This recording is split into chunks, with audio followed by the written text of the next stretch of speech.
Bonjour à toutes et bonjour à tous. Bienvenue dans cet amphithéâtre. Marguerite de Navarre, merci beaucoup d'être présente et présent en ce dimanche après-midi, signe d'un certain courage, d'un certain enthousiasme.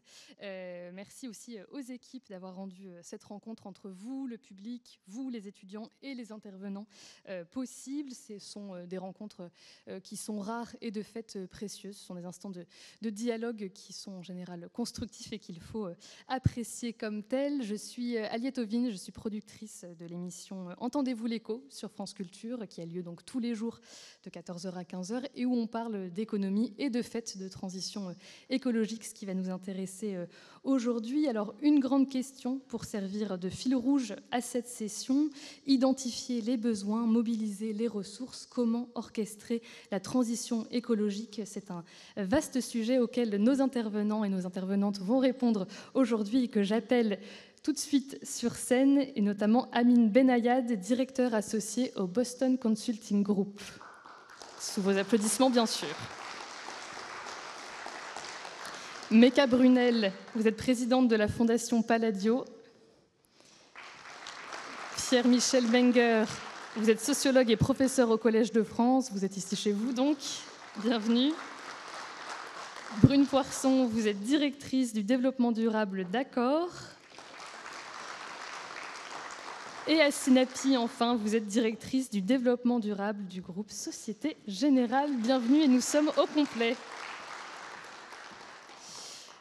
Alors, quelques mots d'introduction avant de commencer pour poser les grands enjeux de cette table ronde. Je trouve qu'il est particulièrement intéressant de se poser la question du comment mobiliser les ressources, comment orchestrer finalement cette transition écologique, puisque cette question du comment implique qu'on est déjà d'accord sur le pourquoi et sur l'objectif, qui fait relativement consensus. Et c'est d'ailleurs ce que dit la 25e vague du baromètre de l'ADEME, l'Agence de l'environnement et de la maîtrise de l'énergie. C'est un baromètre qui sort régulièrement et dont la dernière version est sortie il y a 2 jours. Et selon ce baromètre, 62% des Français se disent très conscients du réchauffement climatique, de ses causes et de ses risques. C'est donc une vaste majorité, c'est un chiffre inédit, c'est donc la preuve que voilà, on a une conscience qui est quand même très partagée des enjeux qui nous concernent aujourd'hui en ce qui concerne la transition écologique.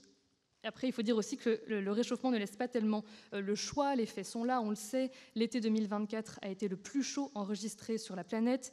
Rien qu'en Europe, ce sont entre 30 000 et 65 000 personnes qui sont mortes du fait des températures déjà anormalement élevées en 2023. 2023 qui détenait le record précédent. On peut évidemment aussi citer l'exemple de Valence en Espagne où près de 200 personnes sont également décédées. Et puis, ça, ce sont les faits, c'est ce qui s'est passé. Et si on regarde dans le futur, les risques sont également réels. Selon le GIEC, le niveau marin devrait augmenter de 63 cm à 1 mètre d'ici 2100, de quoi laisser présager la disparition de villes entières, voire d'îles entières en ce qui concerne le Pacifique, ce qui va de fait entraîner des mouvements de déplacés et là encore des morts. Voilà, s'il le fallait, qui justifie que l'on se préoccupe aujourd'hui de transition écologique. Et de fait, il existe des endroits où on se demande comment faire, où on prend le pouls aussi de la société en général, et même depuis assez longtemps, si on y pense bien, puisque c'est en 1971, figurez-vous, qu'a été créé le premier ministère de la protection de la nature et de l'environnement en France. Puis il y a également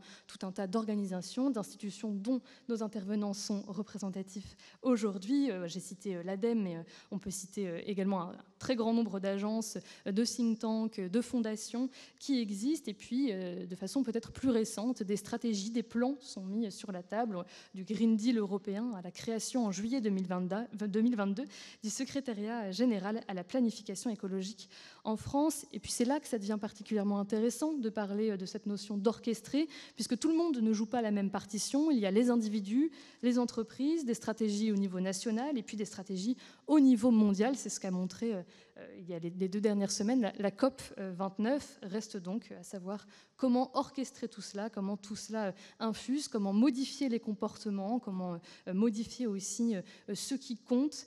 L'idée d'impliquer l'ensemble des acteurs, on le comprend, est particulièrement ardue, pas forcément évidente. Mettre tout le monde autour de la table va demander des efforts et un certain nombre de réflexions. Et on pourrait se demander demander si les intérêts des uns sont-ils compatibles avec ceux des autres et ceux de la planète, et puis comment inciter sans imposer. C'est là toute la question de la confiance, qui est le thème de cette cité de la réussite, et tout en faisant face quand même, il faut le dire, et on vient de le mentionner, à l'urgence qui est réelle. Est-ce que les homo economicus, que sont les agents économiques, peuvent entrer dans une ère de rationalité nouvelle où le long terme aurait enfin de la valeur? Nous allons en parler avec nos intervenants aujourd'hui. Assinapi, on va commencer avec vous, même si vous êtes tout au bout de la table et que je ne vous vois pas si bien, mais vous êtes arrivé à la Société Générale en 1995. En 2015 est adopté l'accord de Paris. La même année, vous devenez responsable mondial des financements export.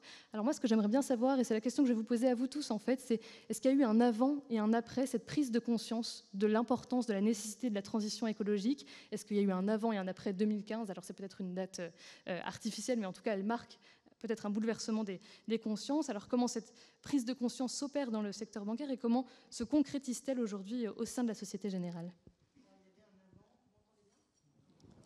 Non, il faut appuyer. Oui. Oh, merci Brune. Il y avait un avant, c'est clair. Évidemment, beaucoup de choses qui ont été préparées. Si on parle des banques, on parle des principes de l'équateur. Nous, par exemple, on l'avait signé en 2007. Donc là, c'était plus une démarche, éviter d'avoir des impacts négatifs. Quand on fait un projet, on fait attention aux déplacements de population, aux impacts sur la biodiversité, etc.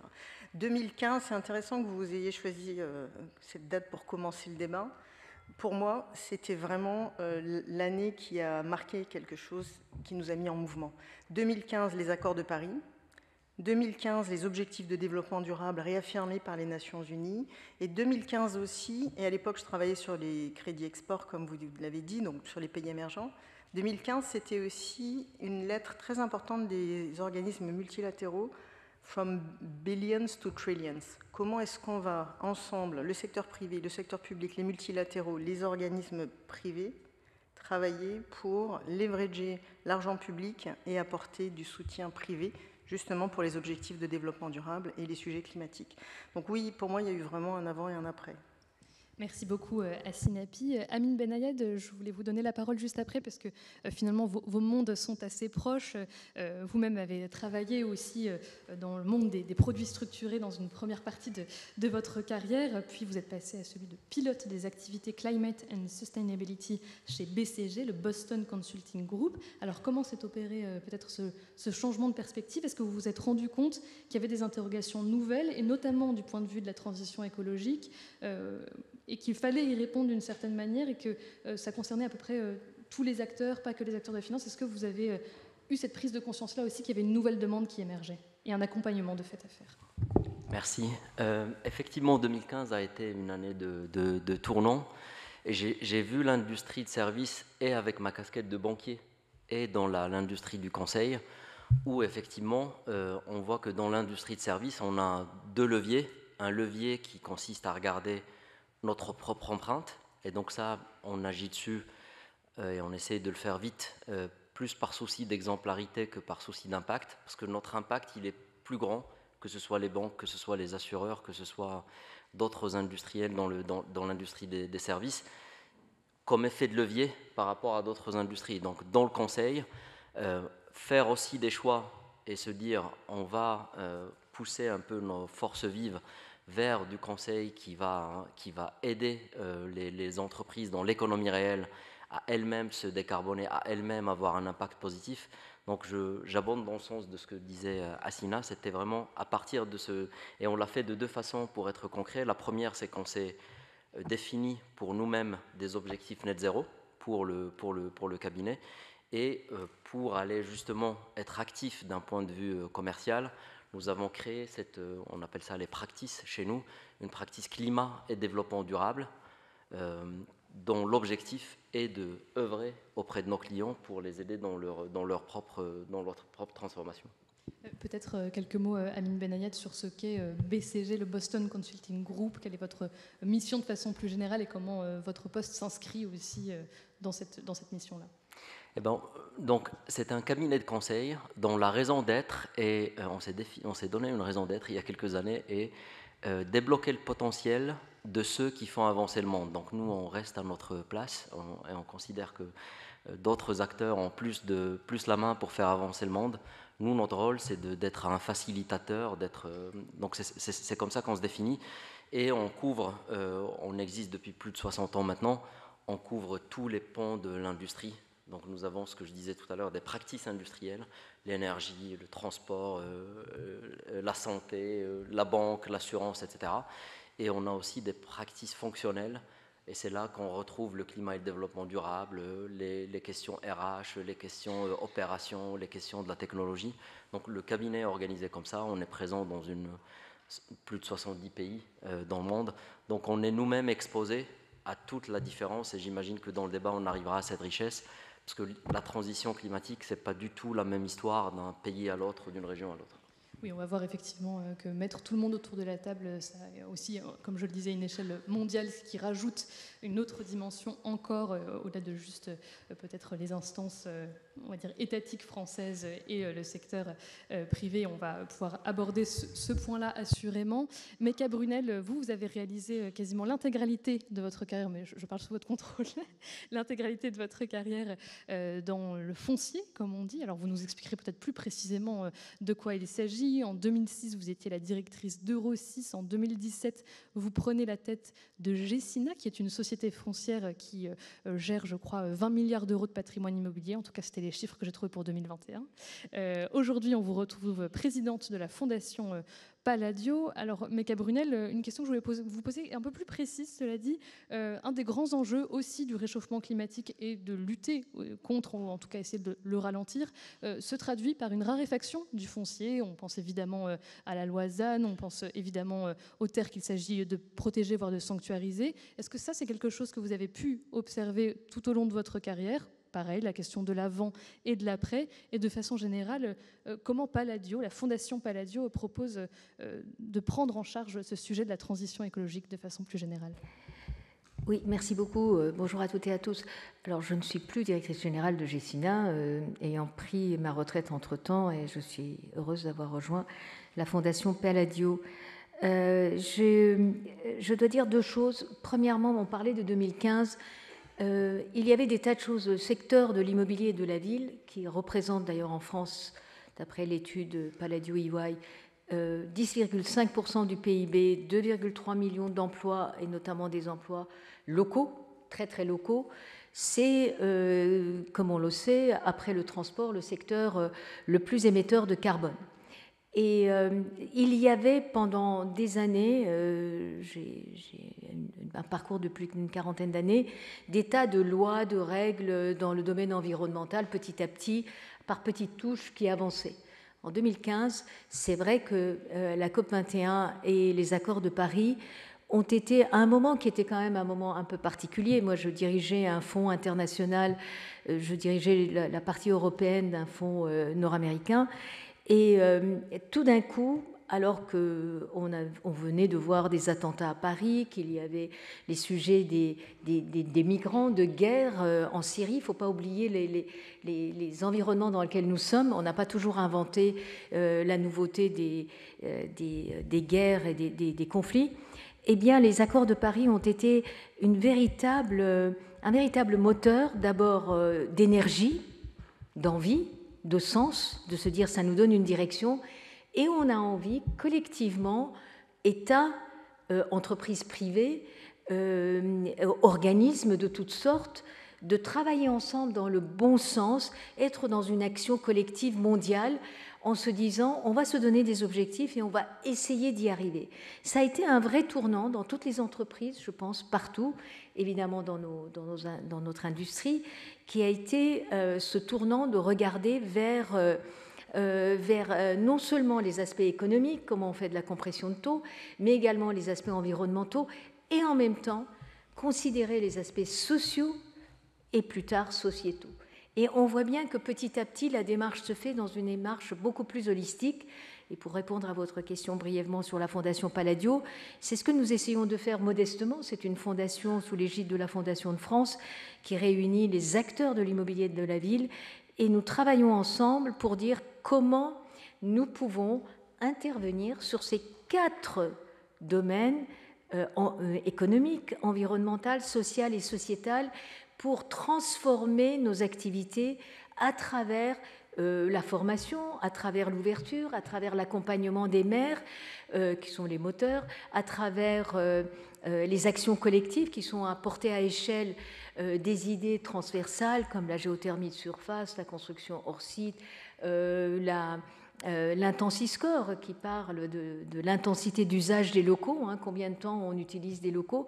Et donc on voit bien que petit à petit, cette conscience nous donne de l'énergie pour travailler ensemble, pour être dans le positif. Et je dois dire, pour moi, j'apprends tous les jours. Aujourd'hui, on travaille sur les questions de l'eau, sur les questions du sol, mais on ne peut pas parler du sol sans parler de tout l'environnement. Je voudrais juste vous donner 4 chiffres. 2, 50, 75, 80. Ce n'est pas les chiffres du loto, je ne crois pas. Mais les villes occupent 2% de la surface du globe, qui abritent 50% de la population, qui consomment 75% de l'énergie et qui émettent 80% de gaz à effet de serre.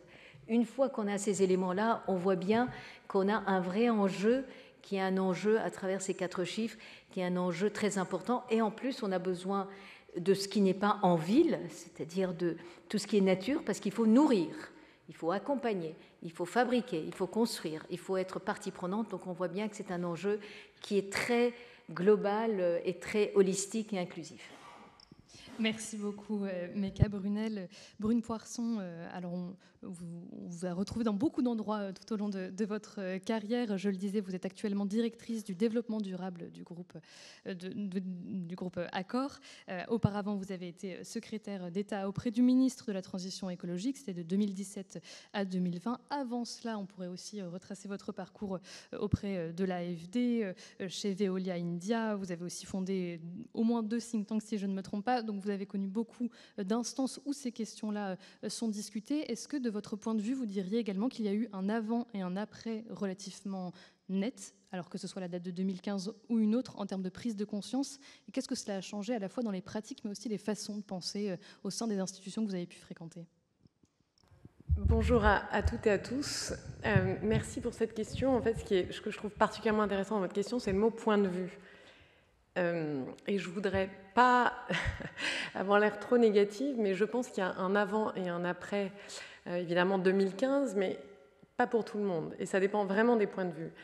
J'ai habité en Asie longtemps. Je pense que pour beaucoup, il n'y a pas d'avant et d'après 2015. Et que la réalité, c'est qu'une des questions qui est inhérente finalement, l'accord de Paris est un contrat qui est... Je dis que c'est un contrat parce que pour moi, c'est un contrat social.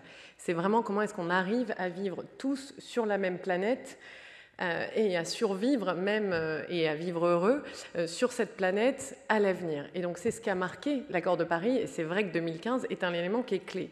Mais d'abord, il faut savoir une chose, c'est qu'il repose sur un équilibre qui est extrêmement fragile, qui est globalement, qui avait la puissance du réseau diplomatique français et à côté 2 puissances qui ont décidé de faire un deal, qui étaient les États-Unis et la Chine. Aujourd'hui, on voit très bien que l'équation est totalement différente. Donc déjà, il y a un avant, un après, mais c'est très fragile.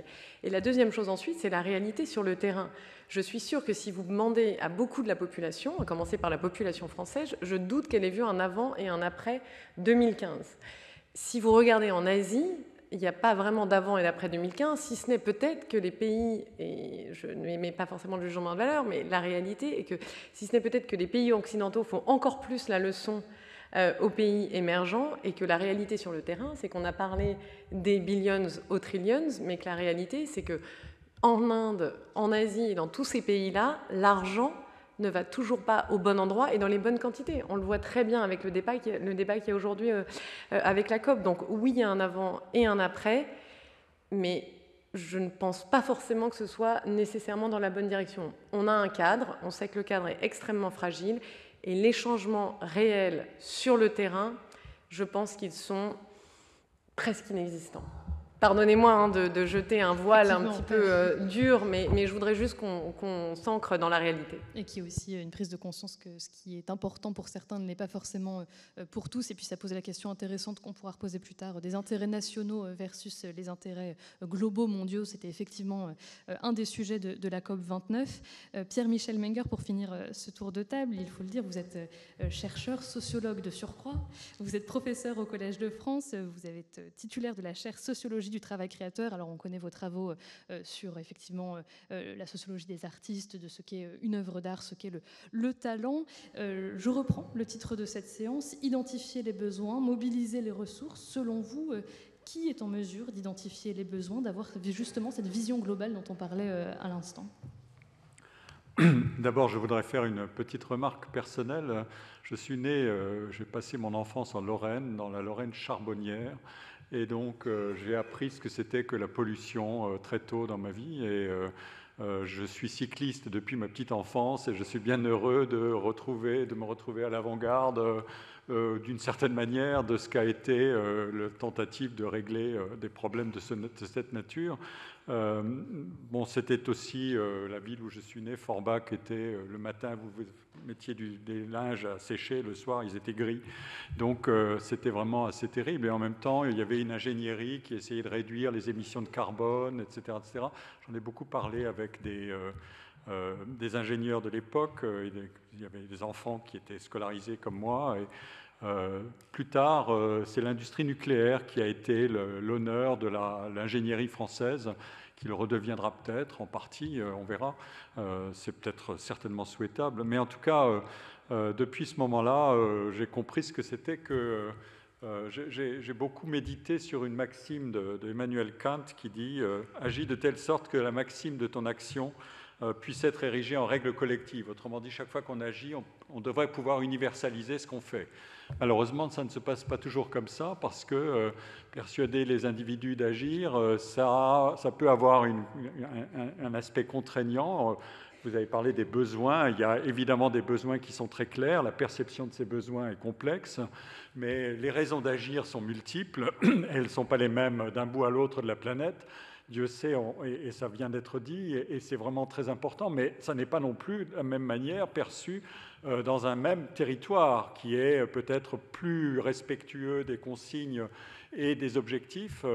Après tout, nos émissions de carbone diminuent, et donc on peut se dire que nous sommes plus vertueux que d'autres, mais nous avons bénéficié nous-mêmes, ce que nous reprochent les pays du Sud, avant ça, de la croissance. Et je suis un enfant des 30 Glorieuses, et donc je sais que dans cette enfance lorraine, j'étais aussi porté par la croissance. C'était fondamental, évidemment, et c'est un point essentiel. Si vous dites la transition écologique se fera en abîmant la croissance, vous êtes sûr que ça va poser des problèmes considérables.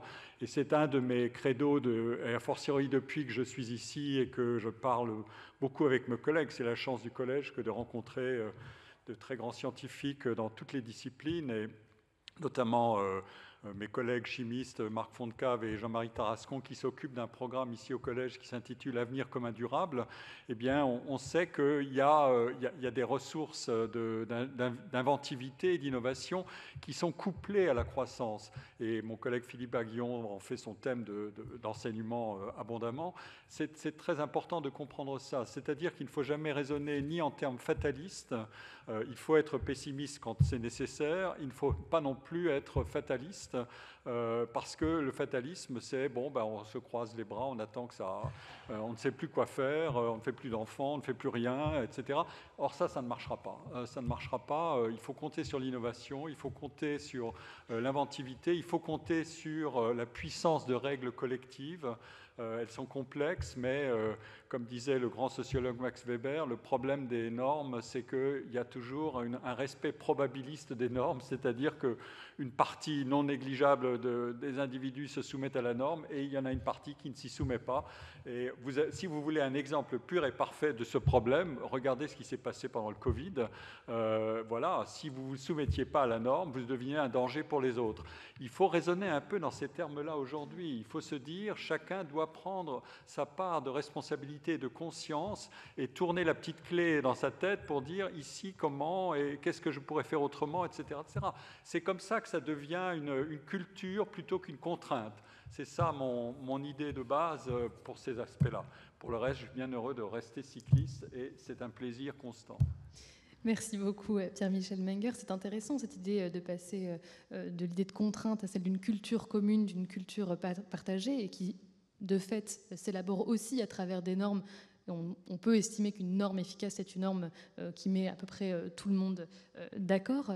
À Sinapi, il existe des normes en ce qui concerne le secteur public, il existe des normes en ce qui concerne le secteur privé, notamment bancaire. Est-ce que les normes qui s'appliquent en termes de suivi, en termes on va dire, de contrôle aussi en ce qui concerne la transition écologique, est-ce que ces normes-là, vous diriez qu'elles ont été... C'est une sorte de co-construction, on va dire, ou est-ce que ce sont des normes que vous avez vues appliquées, et notamment au secteur bancaire, un peu du haut vers le bas? Moi, ce qui m'intéresse, c'est de comprendre vraiment dans quel sens ça va. Est-ce que c'est le bas qui fait remonter finalement des pratiques, des besoins aussi propres à chaque secteur, ou est-ce que, de façon générale, et là je parle du cadre français, on élargira ensuite, ou est-ce qu'il s'agit plutôt d'une impulsion venue du haut parce que tout ne rentre pas forcément dans la rationalité économique, ou est-ce qu'il s'agit de l'inverse? À Sinapi, concernant le secteur bancaire, je pense qu'il y a peut-être pas mal de choses à dire à ce niveau-là.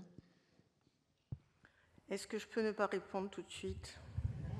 Si vous souhaitez. Parce que je suis d'accord avec Brune et je ne suis pas tout à fait d'accord avec Pierre-Michel. J'aimerais le dire et après, comme ça, je réponds tranquillement. Alors, c'est vrai que 2015 et ou toute autre année précédemment était une année de bascule. Les gens se sont mis en chemin, on a commencé à prendre des engagements volontaires, les normes sont tombées du ciel, tout ce que vous voulez. La réalité, c'est que ça ne va pas assez vite, ça ne va même pas du tout à certains endroits. On a parlé des pays émergents, on a entendu l'actualité de la COP. La difficulté, je pense, c'est qu'on est tous d'accord pour changer, mais à condition que ça ne change pas grand-chose, en fait. Or, cette transition dont on parle, fondamentalement, elle est extrêmement différente. Pour ceux d'entre vous qui ont fait l'atelier 2 tonnes, je suis une grande fan, je n'ai pas d'action, mais vraiment, je vous dis d'y aller. Quand on fait cet atelier sur 3 heures, on entre et on calcule son empreinte carbone et on voit qu'un Français moyen contribue à l'émission de 10 tonnes par an, actuellement en moyenne. Et il faudrait tomber à 2 tonnes. Vivre en 2050. Vivre à 2 tonnes en 2050, c'est pas du tout transformer sa belle voiture thermique en voiture électrique et faire tout ce qui était marron deviendrait vert, mais en fait, finalement, il n'y a pas grand-chose qui changerait. Et alors, je ne m'exprime pas sur la croissance parce qu'on pourrait avoir un autre type de croissance, mais c'est vrai que ce monde à 2 tonnes, qu'il faut décrypter, il fait un peu peur parce qu'on a l'impression que du coup, on ne va plus vendre de voitures, pour reprendre cet exemple, etc., etc. En réalité, et chez nous cette année, c'était un grand enjeu d'acculturation. On a fait venir des gens qui avaient des choses à dire sur les nouveaux récits, et on est tellement loin de notre réalité qu'on n'a pas encore réussi, j'admets, à se mettre d'accord sur ce que ça voulait dire. On a l'impression qu'on pourrait vivre à 2 tonnes de façon plutôt agréable, mais ça change tellement de choses dans notre quotidien. C'est par exemple des appartements qui seraient peut-être un peu plus petits, mais avec des surfaces partagées. C'est des véhicules qui sont très peu utilisés dans l'année, mais qui sont toujours partagés. C'est en fait, en gros, pour faire simple, tout ce que vous utilisez 10% du temps, il faudrait ne plus le posséder, mais l'utiliser à plusieurs. Bon. Pour beaucoup, ça ne marche pas. Pour ceux qui produisent, évidemment, c'est un problème de décroissance, etc., etc. Donc moi, je n'ai pas la solution. On va essayer petit à petit de construire cet imaginaire collectif qui n'est pas trop négatif, mais enfin, on est encore très loin. Pour revenir sur la question des normes, bon, alors moi, j'ai l'impression que les normes nous tombent du ciel. Quand on prend des engagements volontaires, on les co-construit. On travaille beaucoup à plusieurs. Plusieurs, c'est beaucoup même.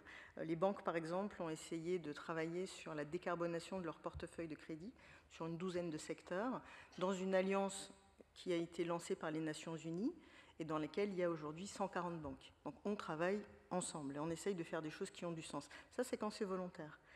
Et après, les normes, elles tombent du ciel, c'est pas négatif, hein, elles viennent d'en haut la plupart du temps. J'imagine qu'elles ont été... il y a eu des contributions, évidemment. Mais sur la finance, on a vu, par exemple, en anglais, le Green Asset Ratio, cette année, qui a été mis en place, qui cible 2050 et ce qui sera bien là-bas, mais qui est tellement loin de la réalité aujourd'hui qu'elle calcule la part qui est verte dans les financements des établissements de crédit, qui a fait un flop monumental. Tout le monde est autour de 1%, et donc finalement, les gens ne s'y intéressent pas. Donc parfois, on a ces normes qui viennent, mais qui sont probablement justes, mais très très loin de notre quotidien, ce qui fait que... Voilà. En ce moment, la grande mode, c'est la CSRD, tout le monde travaille dessus.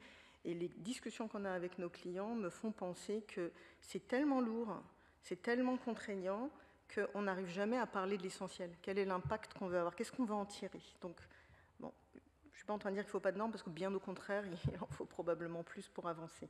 Mais il ne faut pas qu'on perde de vue l'impact qu'on cherche avec ces différentes normes. Merci beaucoup. Et c'est vrai que c'est intéressant ce décalage entre la façon dont sont conçues les normes et l'impact effectivement au quotidien. Amine Benayad, est-ce que c'est aussi quelque chose que vous entendez auprès des structures que vous conseillez, ou en tout cas dans votre quotidien à vous, cette idée qu'il y a un décalage très fort entre ce qu'on aimerait voir advenir au moyen des normes et la façon dont cela s'applique aux différents secteurs économiques? Donc, il y a plusieurs dimensions dans cette question. La première, je commence par une anecdote. On fait chaque année, on publie un rapport, cette fois ça va être la 3e année, sur une des thématiques liées aux questions du développement durable. Il y a 2 ans, c'était la sobriété. L'année dernière, c'était les green tech. Et cette année, sans trahir de secret, ce sera autour de l'adaptation. Et donc on fait ça en interagissant avec des PDG de grandes entreprises françaises. Et donc j'avais l'un des derniers entretiens il y a 2 semaines avec l'un d'entre eux. Donc on a parlé de l'adaptation et à la fin je lui ai dit est-ce qu'il y a une thématique dans le cadre de l'adaptation dont on n'a pas parlé? Il m'a dit pas dans le cadre de l'adaptation, mais la CSRD c'est vraiment compliqué. Donc les entreprises ont vraiment envie de parler de ces sujets.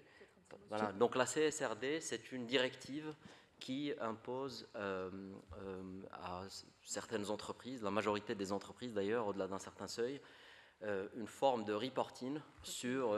comment? Coté ou pas? Voilà, coté ou pas d'ailleurs, effectivement, coté ou pas, sur les impacts que l'entreprise a sur les sujets climatiques et environnementaux et les impacts que l'entreprise subit en retour quand il y a une sécheresse, quand il y a des inondations, etc. Donc juste pour simplifier, ce qu'il faut retenir, c'est que c'est très lourd et c'est pas très clair en termes de qu'est-ce qu'il faut vraiment faire. Du coup, la zone grise est très large, c'est sujet à interprétation et on peut tomber dans le piège d'en faire trop. Et du coup, comme le disait Assina justement, se focaliser sur la production de ces rapports plutôt que de réfléchir à l'impact et comment changer les choses. Pour revenir à la question, donc il y a plusieurs défis. Donc déjà au global, la réglementation qui tomberait du ciel sans que ce soit péjoratif est plutôt bienvenue si elle est lisible, efficace, homogène, consistante. C'est une bonne chose parce que sans cela, on manque d'incitation pour mettre les uns et les autres en mouvement. Et c'est pas forcément que le bâton, ça peut être la carotte aussi, on va peut-être y revenir après. Donc, a priori, c'est bien. Mais quand c'est très lourd, comme l'exemple dont on vient de parler, quand c'est hétérogène d'une juridiction à une autre, parce que là, on peut avoir un cadre européen avec des déclinaisons différentes d'un pays à l'autre. Quand une entreprise travaille dans différents pays, c'est le cauchemar. Là, c'est l'Europe. Mais quand on commence à parler de l'Europe, des États-Unis, du Moyen-Orient, de l'Afrique, de la Chine, et en France, on a pas mal d'entreprises qui sont internationales, là, pour le coup, c'est cauchemardesque parce qu'on ne sait pas sur quel pied danser, on ne sait pas si, en disant oui à un régulateur, est-ce qu'on va être en breach par rapport à l'autre. Ça introduit des questions de compétitivité. On est face à nous, si je reste sur le domaine des bancaires, une Société Générale ou un BNP et un JP Morgan et un Goldman Sachs, on ne joue pas avec les mêmes règles. Et pourtant, on sert les mêmes clients, on est sur les mêmes deals. Donc ça peut créer une distorsion de concurrence. Donc voilà, il y a effectivement beaucoup de problèmes à résoudre dans le cadre normatif. Merci beaucoup. Brune Poisson, ma question elle va être très vaste et très simple. Est-ce que plus de normes, plus de règles, c'est nécessairement moins de compétitivité? Alors évidemment, j'ai envie de vous dire oui et non, mais je voudrais revenir un instant sur la CSRD. Pourquoi? Parce qu'en fait, finalement, c'est assez emblématique de ce dont on discute ici. Je pense qu'il y a 2 questions. La première, et si vous me permettez, je vais d'abord me centrer sur la CSRD et puis ensuite prendre un peu de recul, parce que je crois que la question qui est posée, c'est vraiment la façon dont on élabore les normes, en fait. C'est comment est-ce que ces normes-là sont élaborées, et je pense que ça, c'est vraiment la question clé. Sur la CSRD, je voudrais simplement rappeler peut-être plusieurs choses. Alors, je me retrouve aujourd'hui à défendre là, c'est vrai, une norme relativement bureaucratique. Mais d'abord, la première chose, c'est que quand on ne veut pas faire quelque chose, on se centre sur le détail. Et généralement, quand vous vous centrez sur les détails, c'est aussi un certain manque de leadership. Je ne suis pas du tout en train de donner une leçon de morale, mais je dis simplement que c'est extrêmement facile, et je l'ai vu de la part de beaucoup de chefs d'entreprise ou d'employés de certaines entreprises, de se dire, de faire du norm bashing, c'est-à-dire vraiment de taper sur les normes, parce qu'on préfère se concentrer sur des points de détail, et j'ose le mot point de détail, alors qu'il y a 600 indicateurs potentiellement sur lesquels vous devez reporter, donc vous pouvez vous dire c'est pas du tout du détail, et c'est vrai que c'est beaucoup d'énergie, etc.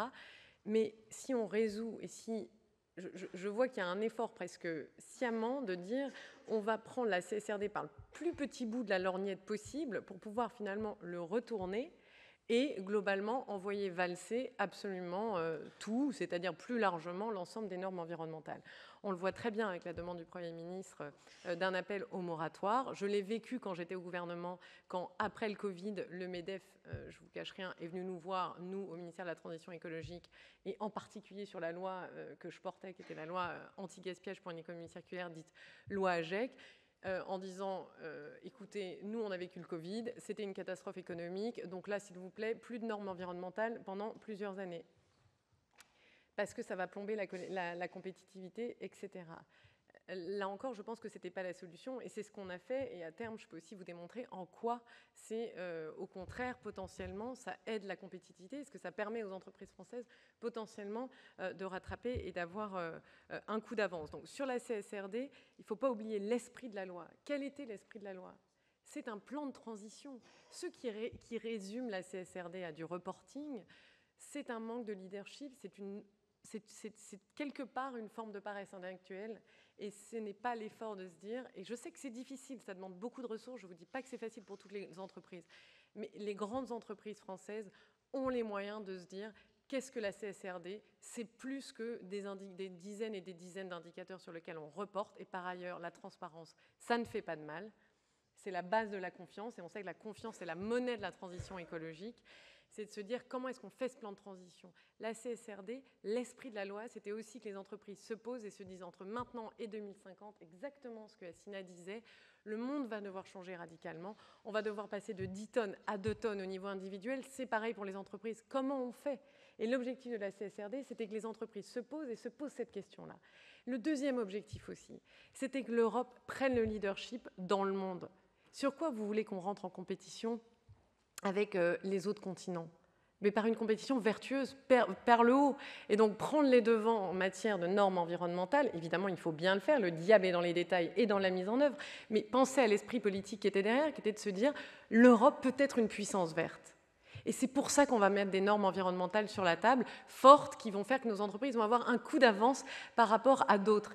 Et force est de constater aussi que ça marche un petit peu. Il y a quand même des pays comme la Chine, beaucoup de nations même dans le monde, les États-Unis, quoi qu'on en dise, même s'ils n'aiment pas utiliser le mot climat, ils n'aiment pas utiliser certains mots de vocabulaire qu'on utilise nous en Europe, s'en saisissent aussi.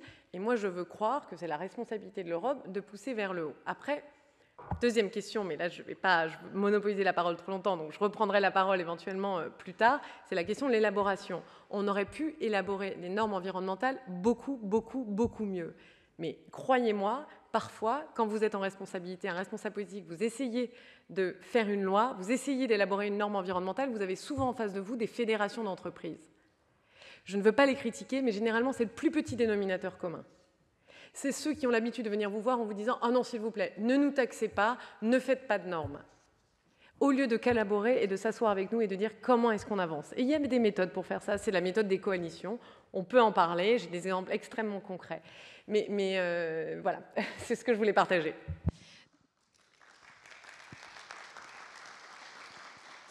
Merci beaucoup, merci Brune Poisson. Écoutez, je pense qu'après ce premier tour de table, on va pouvoir passer aux questions du panel qui est situé au premier rang.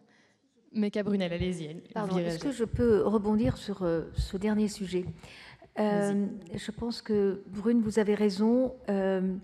Après 2015, pas tout le monde n'a attendu, mais ça a quand même créé un espoir. Et quand même, il y a pas mal de gens qui se sont mis à bouger et à essayer de trouver des moyens ensemble. Donc moi, je suis Mon ambition, c'est la politique des petits pas qui fait que petit à petit, les petites rivières font les grands fleuves. Donc, soyons quand même, regardons ce qui arrive à temps. Sur la CSRD,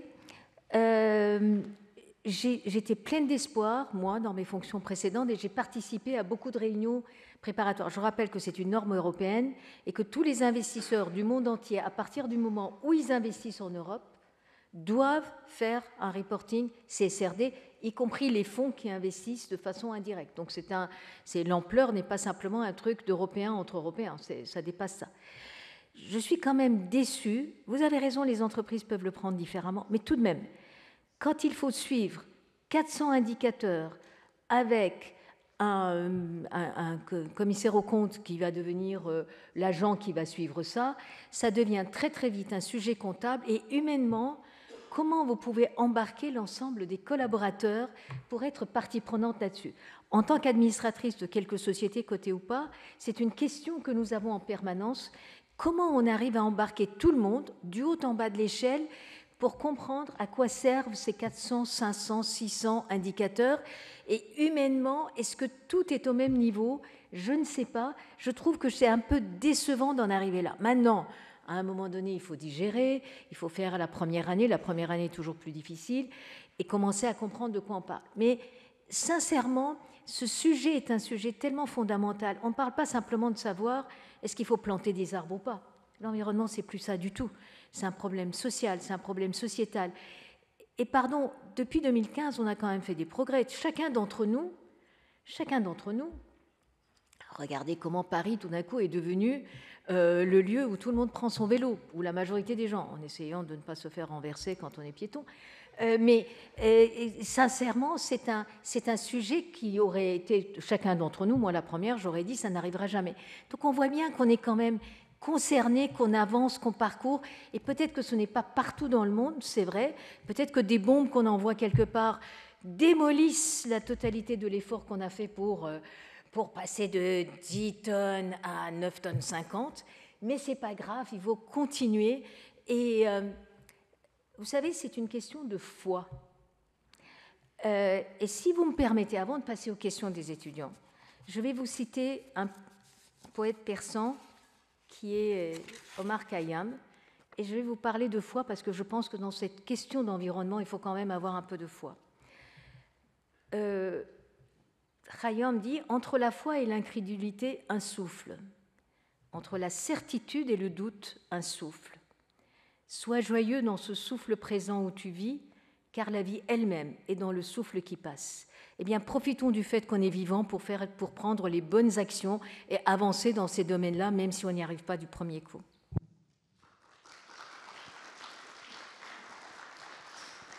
Question de foi ou question de confiance, Pierre-Michel Lemenger, vous avez juste un tout petit commentaire qui est au fond un commentaire de ce qui se dit ici. C'est au fond le conflit des rationalités. Vous ne pouvez pas mettre tout sous une seule rationalité. Il y a une rationalité politique, productrice de normes, il y a une rationalité économique, ça a été dit. Si la compétition est injuste et que par ailleurs des pays se développent plus vite, et y compris aussi pour fabriquer des technologies qui seront ensuite réimportées chez nous, comme la Chine par exemple, qui nous balance les voitures électriques et toutes les technologies de transition énergétique, alors après avoir bien pollué la planète, ce sont voilà, si vous avez des écarts et des conflits de rationalité qui sont trop violents, ça ne marchera pas parce que les intérêts vont diverger considérablement. Le problème de la transition écologique et énergétique, c'est l'emboîtement considérable de tous les niveaux, du niveau planétaire jusqu'au niveau local. Et chaque niveau a ses rationalités, ses conflits de rationalité. On a fait des efforts considérables pour passer dans un temps record quand même à progressivement à la voiture électrique. C'est quand même un changement incroyable à l'échelle de la planète et des pays. Et puis voilà que ce sont les Chinois qui nous balancent leurs voitures, qui sont plus innovantes, etc., etc. Voilà des conflits de rationalité qu'on ne peut pas mettre sous le tapis. Alors on peut parler beaucoup des normes, mais il faut aussi sans arrêt savoir quelles sont toutes ces rationalités qu'il faut mettre d'équerre. Et il n'y aura aura pas de solution miracle. C'est un monde de conflictualité, de négociation locale, nationale, internationale. Ça ne peut pas procéder autrement. Et pour que ça fonctionne, évidemment, il vaut mieux que chacun dise la norme, c'est aussi une culture, mais ça ne se fait pas naturellement. Ça, c'est sûr et certain. Reste donc à savoir, Pierre-Michel Menger, où se situe cet endroit de discussion, l'endroit où toutes les rationalités finalement sont mises sur le tapis, qui peuvent éventuellement produire une norme. Et je pense que ça fait partie des questions des étudiants qui sont donc là au premier rang. Qui veut commencer à prendre la parole ? Je vais commencer si vous voulez bien. Bonjour à toutes et à tous. Thomas Platel, étudiant ingénieur. Je voulais revenir sur le point que vous abordez, Brune Poirson, sur la collaboration justement entre le secteur public et le secteur privé. Comment ils peuvent œuvrer de concert de manière concrète pour faire avancer cette transition écologique ? Merci pour votre question, parce que je crois que ça rejoint exactement ce que disait Pierre-Michel sur ce conflit de rationalité. D'abord, je pense que la première chose et la première des difficultés, c'est qu'on vit dans un monde où on ne sait pas collaborer. Ça vient en grande partie du fait qu'on fonctionne tous en silo. C'est une évidence de le dire, mais je trouve qu'on vit encore dans un monde qui est très inspiré de la période industrielle. Moi, ça me fait toujours penser à ce film de Charlie Chaplin où on est chacun sur son poste de travail, vous savez, les temps modernes, à visser son boulon. Et finalement, c'est chacun sur son poste et l'œuvre collective est beaucoup plus difficile à voir. L'État est organisé comme ça, les entreprises sont organisées comme ça. Et dans ce contexte-là, c'est extrêmement difficile de collaborer parce que ça demande beaucoup de ressources pour aller travailler avec l'autre, travailler à côté et justement défaire ces silos-là qui pourtant structurent encore la pensée, l'activité économique, la façon dont l'État est organisé. Donc je pense que ça, c'est une des premières difficultés. Et en France, c'est particulièrement difficile parce qu'on n'a pas du tout cette culture du compromis. Il n'y a pas vraiment, on le voit très bien, un des lieux où on pourrait trouver ces compromis-là, ça pourrait être l'Assemblée nationale. Force est de constater qu'on n'y arrive pas. Ce n'est pas nouveau d'aujourd'hui. On n'a pas cette culture-là du compromis. Il n'y a pas d'espace en France. Pourquoi aussi ? Parce que beaucoup des politiques publiques en France s'élaborent à Paris, où finalement il y a souvent de très forts intérêts qui ont accès très facilement au pouvoir, bien souvent des intérêts privés. Et quand vous voulez lutter contre ça, mais il vous reste finalement pas beaucoup plus de choses que la critique virulente, voire la violence. Et donc c'est très difficile d'élaborer des compromis en commun. C'est particulièrement pas la culture de la France.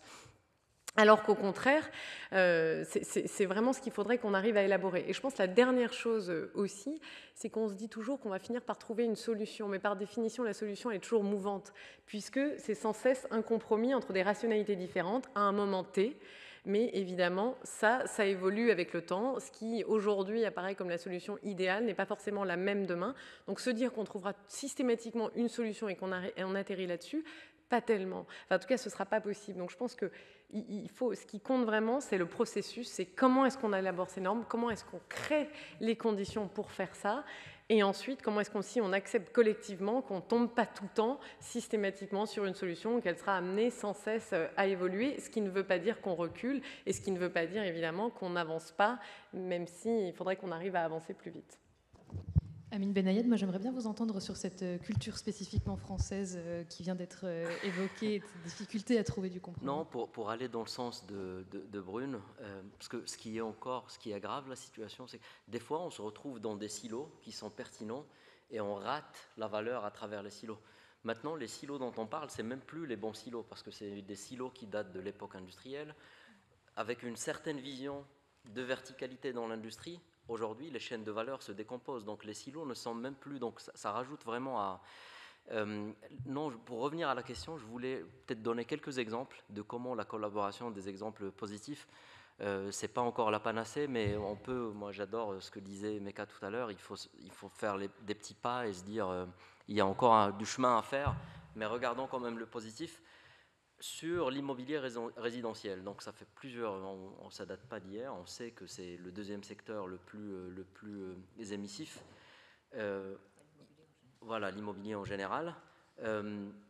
La loi d'il y a 2 ou 3 années, Brune, je pense que vous étiez encore qui consiste à dire qu'on ne peut plus louer un appartement, un bien immobilier en dessous d'un certain DPE.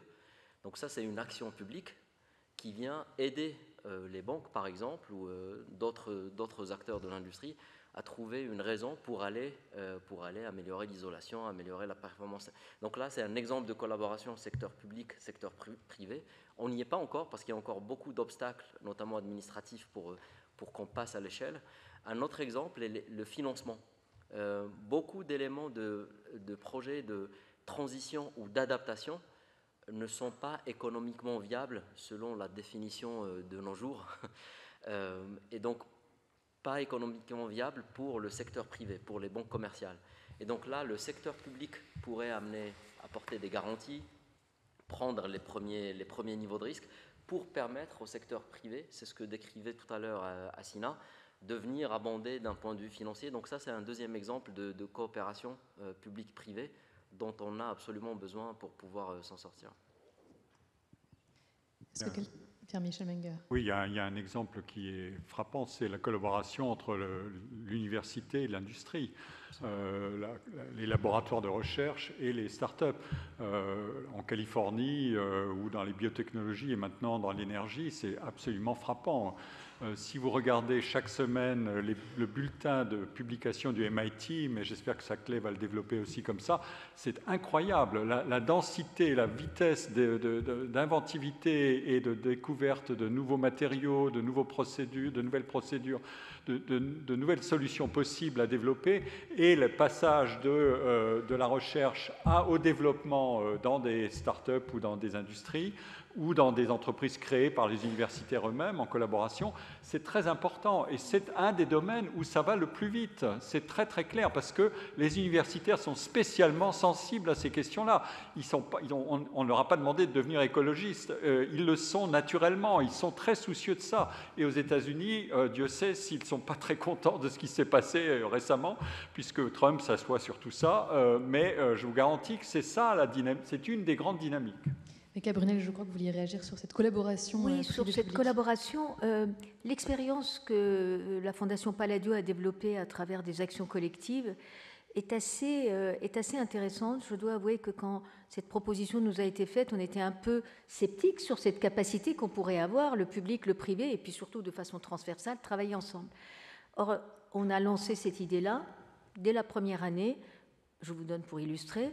Il y a eu une collaboration entre la BRGM, entre une extra-preneuriat de Schlumberger et Air Nouvelle, filiale de GDF, d'Engie, excusez-moi. Vraiment, on voit bien que je suis vieille. Ils ont monté la géothermie de surface en se disant... Voilà, c'est une façon de produire de l'énergie très facilement, relativement bon marché, la technologie existe, on n'est pas obligé de forer très profond, etc. Simplement, il faut faire la cartographie. Nous sommes en train de faire la cartographie. C'est une action cœur de ville qui a été lancée pour faire la cartographie partout en France. Si on arrive à la production maximum, pour vous donner des chiffres, donc on est capable de le faire. On peut produire jusqu'à 100 terawatts d'énergie décarbonée, importation du gaz russe, 90 terawatts. Indépendamment du fait que ça soit carboné ou pas, rien que l'importation, ça fait quand même faire des mouvements de transhumance. Donc vous voyez, il y a des choses qui sont possibles et qu'on peut faire. Il faut en fait travailler sur la loi de Pareto, finalement, 80-20. Et ce que vous avez dit tout à l'heure sur le fait qu'il faut faire de l'éducation, du partage de connaissances, convaincre les gens, se mettre au niveau. Je suis sûre, vraiment, quand on explique aux gens, moi je suis grand-mère, quand on explique aux petits-enfants, ils comprennent très très vite, ils comprennent plus vite que nous d'ailleurs, très très rapidement. Donc on doit être capable d'expliquer aux adultes, et quand on explique clairement, qu'ils posent des questions, ils sont capables de s'engager. Donc il ne faut pas désespérer, je vous assure, il n'y a que la foi qui sauve. L'écologie. Merci beaucoup. Est-ce qu'il y a une autre question de la part du panel d'étudiants ? Oui, Corentin David, étudiant en master droit des affaires et en école de commerce. Donc on a ici évoqué les notions d'innovation, de droit, d'éducation à l'instant. Pour nous aider, Monsieur Mangère, vous avez longtemps travaillé entre les comparaisons entre sciences, art et travail. Quelle place pensez-vous aujourd'hui que l'art peut avoir dans la promotion de la transition écologique ? Oui, c'est un de mes thèmes de recherche. Aujourd'hui, je m'occupe aussi d'autre chose, d'éducation. Mon cours cette année porte sur l'éducation, donc on revient à des grands sujets. L'éducation, c'est la mère de toutes les batailles. et en France aussi, et Dieu sait, mais enfin bon. Si vous me dites, alors l'art, c'est une des manières d'être créatif, les sciences en sont une autre, et il y a un certain nombre de points communs entre les arts et les sciences, le processus d'invention, tirer parti de l'imprévisibilité. Il y a une bonne et une mauvaise incertitude. La mauvaise, c'est celle qui mène à des risques catastrophiques, et la bonne, c'est celle qui sert à inventer des solutions dont on ne sait pas du tout a priori d'où elles viennent. Autrement dit, que le passé ne peut pas être simplement extrapolé pour inventer le futur. Et les artistes, ils se servent exactement de ça. Ils savent tout à fait s'emparer de cette imprévisibilité. D'abord, ils savent s'emparer de l'actualité négative pour tirer les sonnettes d'alarme. Ça, il n'y a aucun problème. Et ils mettent le doigt dessus et ils le mettent en scène volontiers, les risques, les dommages, les échecs. Et ils dénoncent aussi, à travers la dimension critique que peut avoir les arts, ils dénoncent aussi le scepticisme.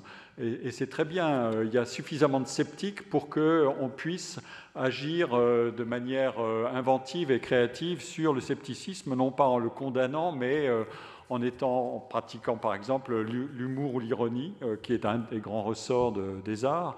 Voilà.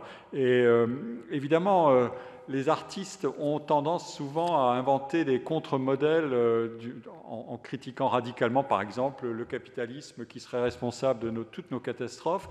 Le problème serait de savoir, mais quel est le contre-modèle ? Qu'est-ce que vous souhaiteriez ? Et là, évidemment, ça peut être pour eux un ressort, une ressource utile pour travailler. Et en même temps, si c'est une radicalité critique, elle aura un effet assez limité. Elle convaincra forcément uniquement les convaincus. Donc, il faut être, je pense, dans les arts, on a toutes sortes d'artistes, mais on en a qui sont plus, qui inventent des scénarios. Je pense par exemple à la science-fiction. C'est très intéressant. La science-fiction est une ressource incroyable aujourd'hui. Elle a pronostiqué quantité de choses d'une manière ou d'une autre, et elle nous familiarise avec une culture des scénarios. Le futur, ce sont des scénarios et ce sont des trajectoires, il y en a plusieurs. Les artistes adorent explorer ça. L'artiste, c'est celui qui enveloppe le réel dans les possibles. C'est ça sa définition du travail. Donnez-moi la réalité, je vous dirai comment est-ce qu'elle pourrait être autrement. Et elle ne peut être autrement qu'à travers une multitude de scénarios qu'ils inventent. Certains sont crédibles, d'autres sont drôles, d'autres sont horribles, mais c'est ça le jeu de l'inventivité. Et la science-fiction a été pour ça tout à fait étonnante.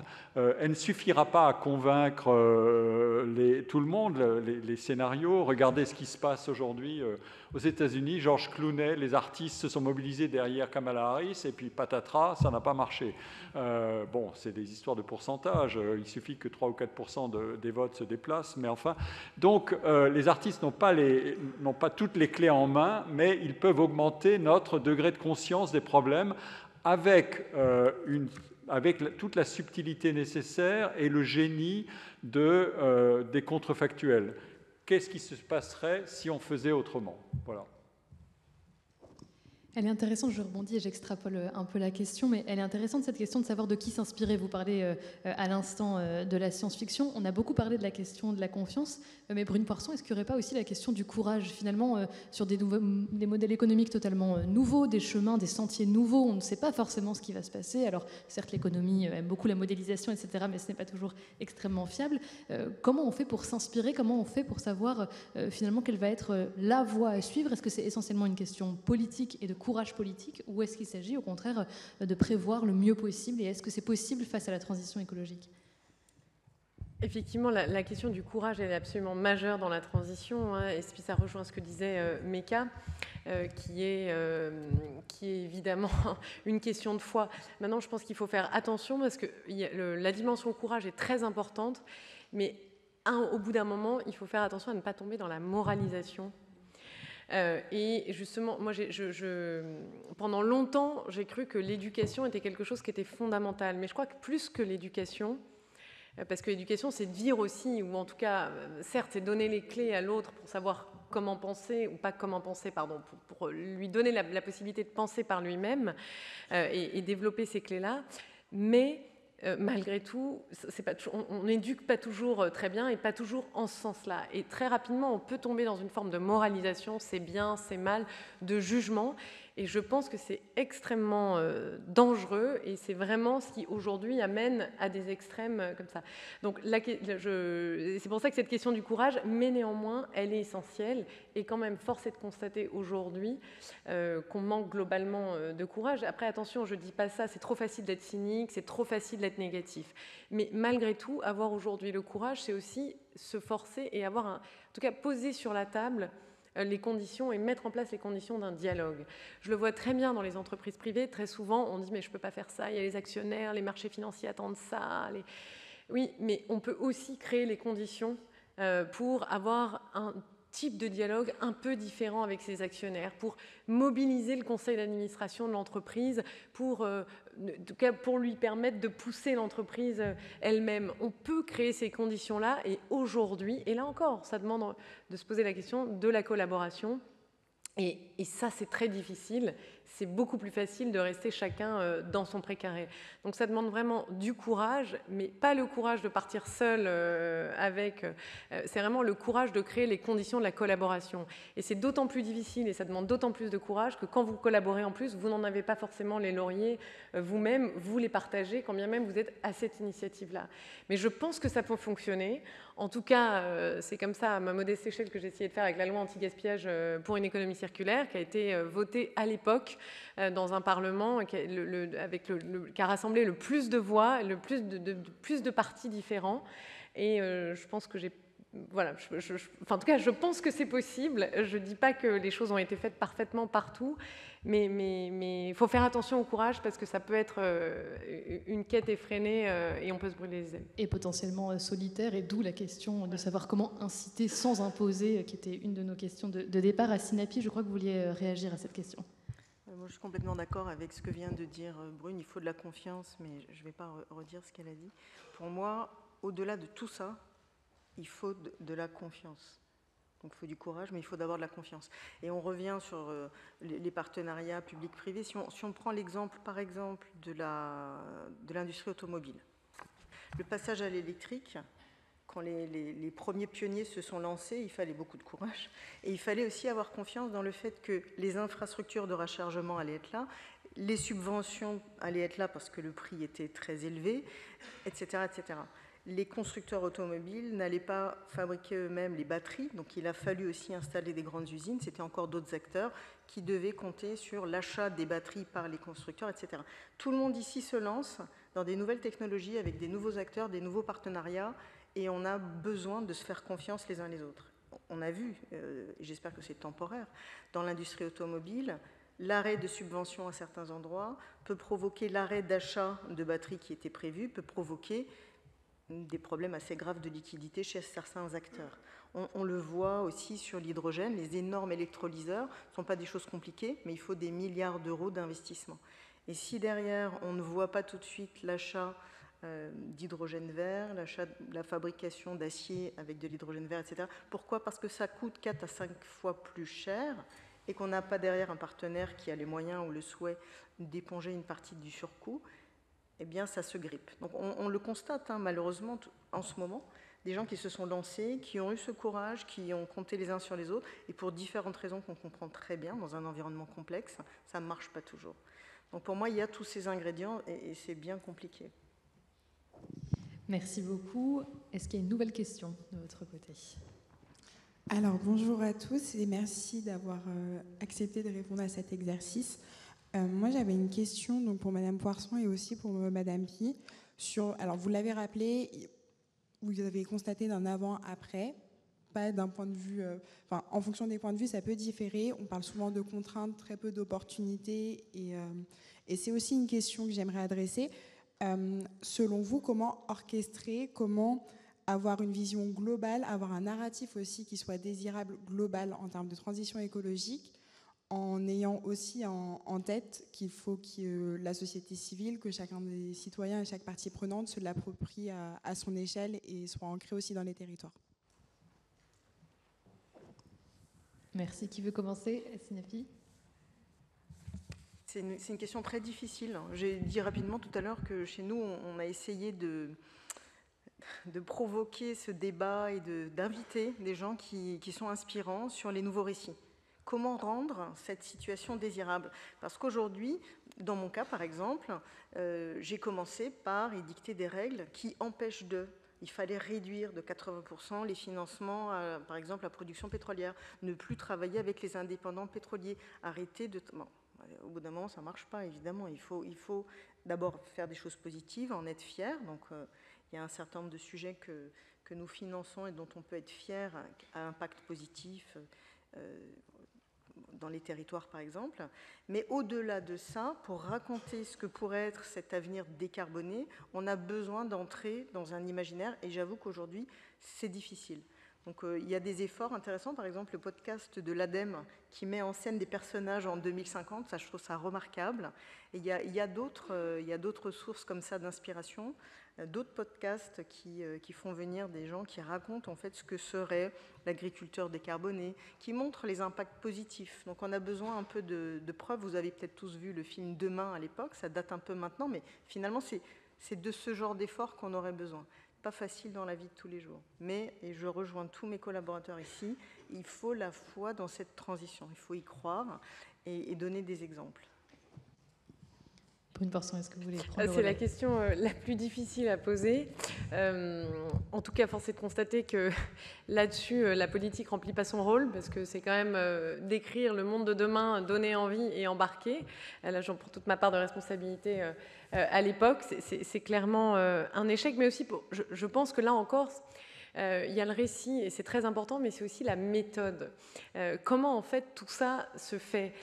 Et je pense qu'il faut partir de deux choses. D'abord, la première, c'est oui, ce sont des opportunités, mais il faut aussi partir de ceux qui seront potentiellement lésés ou qui seront potentiellement les perdants de la transition, et en fait aussi essayer de situer le discours et de l'ancrer dans leur réalité à eux. Je pense que c'est fondamental. Évidemment, j'ai vécu la crise des Gilets jaunes quand j'étais au gouvernement, mais j'ai aussi grandi à la campagne en zone rurale.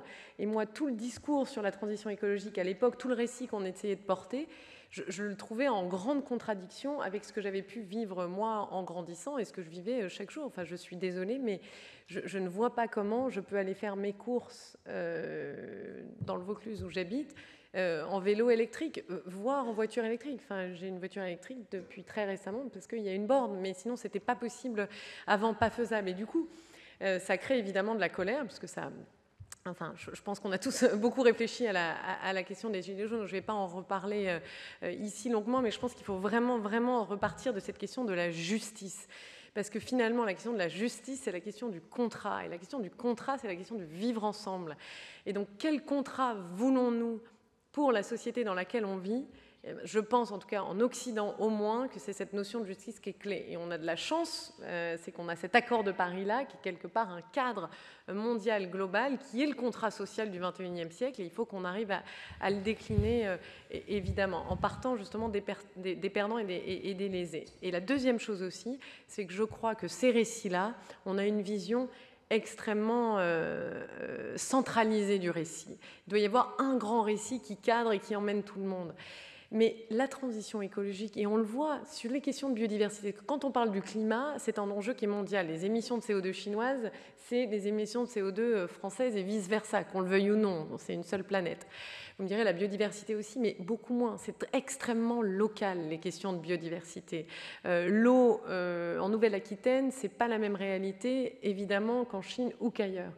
Et donc, redonner aussi ce pouvoir-là au territoire, au local, et pas forcément au territoire de façon administrative, évidemment, mais aux réalités des bassins versants, par exemple, aux réalités topographiques, géographiques, culturelles, aux pays, comme il y avait autrefois en France, on parlait de pays, et il y en avait des multitudes en France. Redonner ce pouvoir-là aussi pour recréer des récits, et des récits à cette échelle-là, ça me semble fondamental.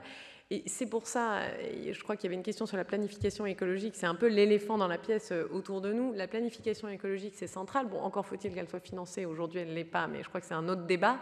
Mais attention aussi à ces grands récits qui empêchent de faire émerger cette innovation, cette réalité sur les territoires. Et qui peut se retrouver par ailleurs dans d'autres imaginaires. Et ça, c'est le rôle des artistes. Et plus que jamais, on a besoin d'eux aujourd'hui. Pierre-Michel Menger voulait réagir. Je voudrais juste mentionner qu'il y a quand même des conventions citoyennes pour le climat qui ont eu lieu. La parole est donnée aussi aux citoyens. Ça donne lieu à des lois, et notamment la zéro artificialisation nette est née aussi de ce constat-là. Il y a des liens qui sont faits entre le plus grand nombre, en tout cas le plus grand nombre possible, et la production de normes et de lois. Donc bon, c'est un processus sans doute long, mais qui peut être considéré d'un point de vue, si on essaie d'être optimiste, peut-être en marche. Pierre-Michel Menger, vous vouliez réagir? En économie, il y a deux types de modèles pour penser le futur. Il y a un modèle qui s'appelle l'équilibre intertemporel, où vous probabilisez tout ce qui va se passer dans le futur pour agir maintenant. Et si vous dites en 2050, il faut que j'ai atteint ça, donc on va tout régler, tous les leviers et tous les compteurs vont être réglés sur 2050, et ça va être, et comme ça a été dit plusieurs fois, c'est extraordinairement difficile à faire, et ça va finir par apparaître comme une sorte de punition collective effrayante et avec un but probablement inatteignable. Il y a une autre manière de penser le futur qui est, on est chaque fois, on ouvre une séquence, on est dans des équilibres ou des déséquilibres temporaires, on apprend, la séquence se ferme et elle se rouvre sur une nouvelle séquence qui va avoir des coordonnées un peu différentes. Et je pense que c'est ça notre réalité. On ouvre une période, on apprend à régler un certain nombre de problèmes, pas tous, mais on a une trajectoire, et ces problèmes sont interdire le fuel, mettre les normes immobilières de manière très cohérente et progressive, la voiture électrique, etc., les énergies bas carbone, tout ça, on l'apprend, ça rentre. Et donc, ça n'est absolument pas parfait, mais c'est une ouverture d'une séquence qui va se fermer, puis on va voir ce qui va se passer. La culture individuelle doit s'emparer de cette chose-là. Sinon, c'est le sentiment du catastrophisme complet. Pour qu'il y ait un sentiment positif dans cette trajectoire, il faut apprendre à passer d'un équilibre temporaire à un autre. C'est ça je pense, le mindset, l'état d'esprit dans lequel chacun doit se situer, et on peut le traduire de manière extrêmement concrète. Air Paris qui nous dit l'air, etc. etc.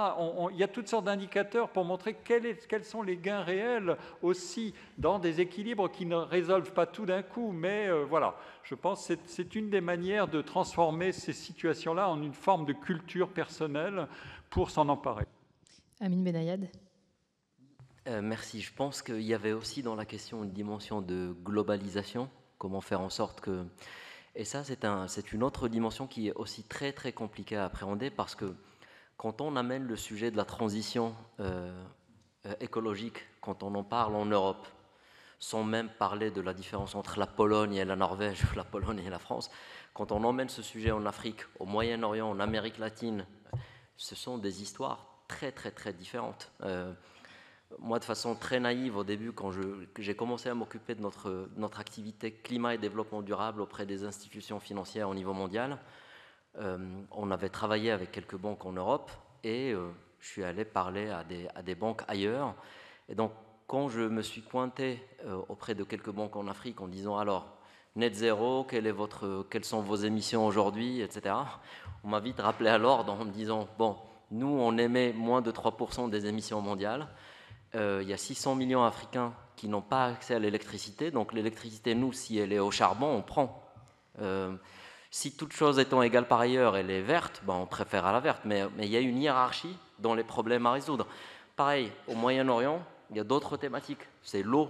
Là, avec cette multitude de COP, il y en a une dont vous n'êtes peut-être pas au courant, la COP 16, une deuxième COP 16, juste pour brouiller les pistes, dans 2 semaines à Riyad, sur la désertification. Donc là, la problématique, c'est l'eau.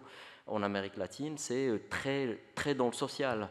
Donc, pour avoir quelque chose de global, c'est un défi intellectuel très compliqué, et je me demande même s'il est utile.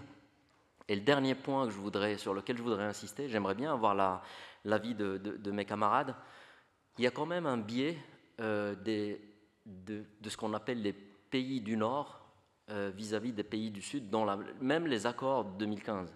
Le fait d'insister sur le 1,5 degré, sans insister au moins autant sur les impacts sociétaux pour que la transition soit juste, les impacts sur les autres dimensions de la nature, parce que si on met des poules en batterie c'est ce qui fait la cuisse avec le CO2, l'empreinte CO2 la plus faible, mais le bien-être animal, etc.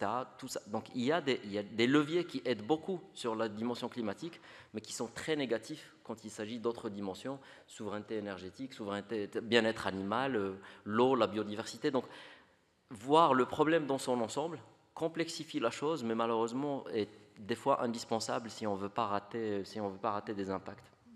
Et c'était d'ailleurs une question qui était au centre de la COP29 qui vient de se dérouler ces 2 dernières semaines, c'est de savoir comment on finance, comment les pays dits du Nord qui effectivement se sont développés et ont de fait pollué, investissent, financent cette transition écologique et énergétique dans les pays pour lesquels effectivement c'est un enjeu, vous l'avez dit, de vie ou de mort. Et ça c'était au centre de la COP29, on voit qu'il y a quand même beaucoup de difficultés à trouver un accord, notamment dès lors qu'il est question d'investissement. Peut-être Brune Poirson sur cette dimension mondiale de prise de conscience aussi, et un mot qu'on n'a peut-être pas assez prononcé aussi, de responsabilité aussi entre des zones mondiales qui n'ont rien à voir les unes avec les autres. D'abord, une chose peut-être précisée, l'objectif de 1,5, il a quand même été mis sur la table et adopté à l'époque dans l'accord de Paris, en grande partie à cause ou grâce aux petits États insulaires, qui étaient quand même menacés, enfin qu'ils sont plus que jamais, pardon, d'être totalement sous l'eau. C'est pour ça que je parle de l'accord de Paris comme le contrat social du XXIe siècle. C'est pas qu'une vue de l'esprit. C'est qu'en fait, si on ne respecte pas ce 1,5, alors les conditions sociales derrière le sont pas. Mais je pense néanmoins qu'il faut quand même inverser les choses et mettre la question de la justice climatique et de la justice sociale au cœur de tout et qu'ensuite les solutions doivent suivre. Ensuite, les COP, on en entend beaucoup parler évidemment et c'est une bonne chose, elles sont de plus en plus couvertes, mais on les entend aussi de plus en plus critiquées. Pourtant, elles sont majeures. Une COP, c'est essentiel. C'est vraiment le seul endroit, le seul espace, le seul moment où peut se construire cette culture du compromis. Ça se fait dans la douleur. C'est à la mode de critiquer les COP, mais c'est majeur. Sinon, quand est-ce que vous voulez que les États se mettent la pression les uns aux autres? Alors évidemment, aujourd'hui, c'est pas au niveau, mais c'est essentiel d'avoir ces espaces-là et d'avoir ces lieux-là où on peut échanger. Et ensuite, c'est la question la plus globale, évidemment, qui est celle du financement. Je ne vais pas détailler tout ce qu'on a dit, en tout cas, une grande partie de ce qui est sorti là de la COP de Bakou, mais la question du financement est bien sûr cruciale et on voit qu'on en est encore extrêmement loin. Pourquoi? Parce qu'on n'a pas suffisamment trouvé les mécanismes, justement, de financement mixte, de bonne collaboration entre le secteur privé et le secteur public, où, et notamment les institutions financières internationales, viennent dérisquer beaucoup des investissements, en particulier dans les pays émergents. Et là-dessus, le monde occidental ne transforme pas suffisamment vite ces institutions internationales et c'est aujourd'hui en train de se retourner contre les pays occidentaux parce que nous n'avons pas voulu réformer, nous n'avons pas voulu changer les choses suffisamment rapidement. Donc cette notion de responsabilité, on ne peut pas la nier, c'est une responsabilité des pays occidentaux et il faut qu'on aille jusqu'au bout. Et c'est pas si difficile que ça, on a une grande partie des clés, même en période de disette budgétaire, comme on le vit aujourd'hui. Oui, puisque pour rappel, je crois que la baisse du budget des fonds dédiés au développement, c'est de l'ordre de 34%, je crois, selon le PLF pour 2025. Mais Brunel, vous souhaitiez réagir. Oui, je voudrais rebondir là-dessus en disant que nous ne pouvons pas parler de tous ces sujets-là uniquement justement en silo, en disant voilà, il faudra baisser la température de 1,5, de toute façon on sait que ça on ne va pas y arriver forcément, et il faudra s'occuper de l'eau à tel endroit et des animaux à un autre endroit, de la biodiversité, et il faudra s'occuper du social et éventuellement un jour du sociétal, et d'ailleurs il faudra qu'on trouve de l'argent. Je pense qu'on est encore beaucoup trop dans la culture de la performance. Et donc, performance, c'est justement de la croissance telle qu'on l'a connue. Et cette performance, pour aller le plus rapidement possible et d'avoir les meilleurs résultats. Et d'ailleurs, toutes ces mesures qu'on fait, c'est très bien de mesurer parce que c'est la meilleure façon d'améliorer. Mais on est encore dans cette compétition. Dans le secteur que je connais, on a parlé de la performance énergétique des immeubles, mais les voitures aussi ont énormément progressé. On n'a pas assez travaillé sur les besoins réels, donc les immeubles sont devenus extrêmement performants, et on a tiré de plus en plus sur l'énergie alors qu'on avait la performance énergétique. Donc c'est quand même très contradictoire cette culture de performance. Sur la partie finance, la finance est le nerf de la guerre, mais la finance est au service d'eux. Ce n'est pas notre ennemi, la spéculation est forcément notre ennemi, la finance est un moyen d'obtenir quelque chose et d'échanger. Dans ce monde-là de la finance, je pense qu'on ne fait pas assez ce travail-là, à commencer par chez nous, de faire l'économie circulaire justement aussi sur l'argent et l'efficacité de l'utilisation de cet argent public ou privé pour savoir comment cela peut contribuer à cette transformation. Parfois, on est dans des politiques de petits pas. Et l'autre sujet, c'est la transition. Transition égale investissement égale une programmation long terme, que l'on appelle ça programmation écologique ou autrement, et on ne peut pas le déconnecter du social, du sociétal et du monde global dans lequel nous sommes. Ça demande beaucoup d'énergie de se mettre au niveau 2, mais je trouve ça beaucoup plus, en tout cas moi, aujourd'hui, par rapport à une période que j'ai connue il n'y a pas si longtemps que ça, où on regardait si les taux d'intérêt montaient ou descendaient, si l'inflation était de 2% et on avait une déflation, ou si l'inflation, je commençais à travailler, l'inflation était à 15%. Au lieu de ça, on est dans un monde où on doit réfléchir globalement. Pardonnez-moi, j'ai l'air un peu grand-mère que je suis, mais je trouve que c'est quand même plus intéressant et plus intelligent, compliqué, dans les entreprises très compliquées, très très compliquées. Mais enfin, c'est l'occasion ou jamais que la jeune génération à qui on va remettre les clés du camion, progressivement, moi oui déjà, mais d'autres plus progressivement, eh bien, qui prennent les choses en main, mais dans sa globalité, sans moralisation. Et pardon, dans nos pays occidentaux, si je puis me permettre, moi j'ai un problème avec le mot courage. Ce n'est pas si courageux que ça de réfléchir à ces questions-là, si je le compare à la situation des femmes iraniennes ou aux guerres ou à ceux qui sont sous les bombes, etc. Je pense, ou à ceux qui sont dans la difficulté la plus extrême. Ça demande effectivement de l'énergie. Mais après tout, c'est une question de choix. On peut aller jouer au golf, on peut faire les deux d'ailleurs, et puis faire ça aussi globalement. Pardon. Je crois qu'on a une question dans le public. Bonjour à tous. Alors, moi, j'ai une interrogation, pour reprendre l'expression de Cynthia Fleury, je dirais même j'ai un doute méthodologique. Et en fait, je me demande, on part de la planète pour parler aux individus, et je me demande s'il ne faut pas partir des individus pour que les individus comprennent qu'ils sont la planète. Je m'explique, on parle tous du fait qu'il y a une panne du récit national, et je ne sais pas si tout le monde est au courant, mais un individu s'articule, un individu normal s'articule autour de deux récits, le récit collectif et le récit singulier. Donc, encore une fois, il y a une panne sur le récit collectif, mais en fait, des millions de gens sont en panne de récit singulier.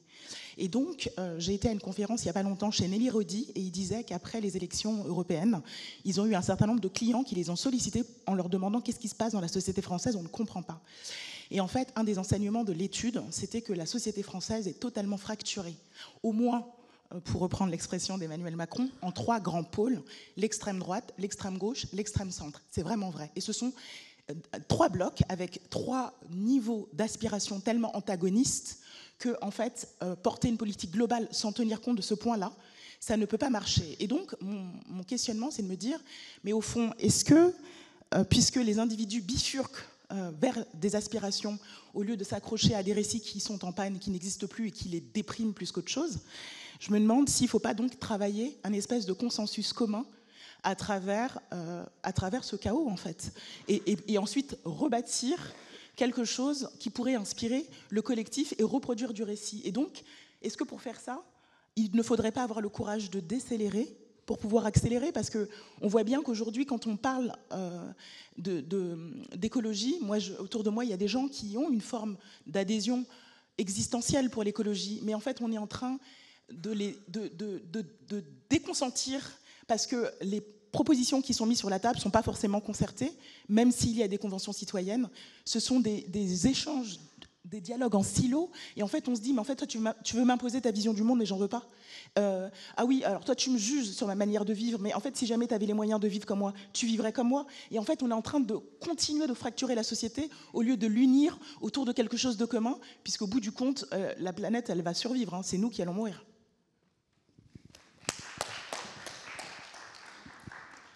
Merci. Bon, finalement, cette intervention repose aussi la question de la production des imaginaires et de ce qu'on peut mettre en commun, et cette idée de silo, de rationalité qu'on évoquait. Je ne sais pas si quelqu'un a envie de reprendre le fil aussi de cette discussion-là et peut-être de l'élargir sur des enjeux peut-être un peu plus politiques également. C'est ce qu'on entendait dans ce que vous disiez à l'instant. Je ne sais pas si quelqu'un est inspiré. Allez, faut se lancer. Mecca Brunel, je sens que vous... Pierre-Michel Mais Menger. si vous voulez faire un consensus par la décroissance, ça ne marchera pas du tout. Ça, pour moi, ce n'est pas du tout le problème. Le problème majeur et extraordinairement difficile, on en a parlé plusieurs fois, c'est que ces questions sont planétaires. Et les rationalités, les niveaux de développement, les niveaux de croissance, les enjeux ressentis par les populations, par les gouvernements, par les industries, par les forces économiques, les forces sociales, sont extraordinairement variés. Et en même temps, les conséquences sont globales. Donc, on a parlé de la COP avec toutes ses imperfections, c'est une fabrication modeste et obstinée de gouvernance mondiale. C'est tout à fait étonnant quand même. Et c'est très bien comme ça, c'est très laborieux, c'est très chaotique, et en même temps, ça fonctionne d'une manière ou d'une autre, et chaque année, il y a un rendez-vous, il y a une manière de mettre les choses sur la table, de négocier, de faire des compromis. Ça n'est pas si fréquent. La gouvernance mondiale, c'est un phénomène, et c'est à l'image et à l'échelle du problème. Donc, ce qu'il faut, c'est d'une certaine manière fabriquer un consensus mondial au milieu de tous les dissensus régionaux, locaux, etc., etc. Ensuite, vous pouvez tout répliquer dans une société. Une société va répliquer tous ces dissensus à l'intérieur d'elle-même, évidemment. Mais ça, je ne veux pas aller plus loin.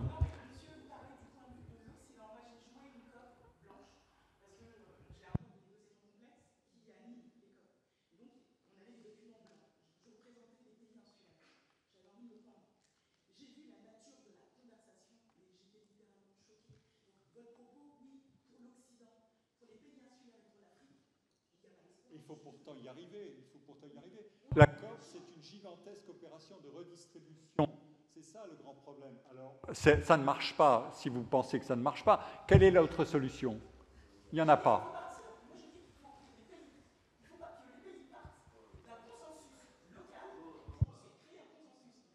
Je pense qu'on pourrait passer beaucoup de temps sur ce qu'il faudrait faire. Je ne suis pas sûre que le sujet de cette conférence soit exactement la gouvernance mondiale. Je crois qu'il y a eu des conférences spécifiquement dédiées à ça. Et je pense que si on avait la solution, on l'aurait potentiellement mise sur la table. Alors juste avant de passer aux questions des publics, je voudrais juste terminer, parce que ça va bientôt être le moment, terminer peut-être les questions de la jeune génération, comme le disait Mecca Brunel. Est-ce qu'il y a une autre et peut-être dernière question? Et ensuite, on passera bien évidemment aux questions du public.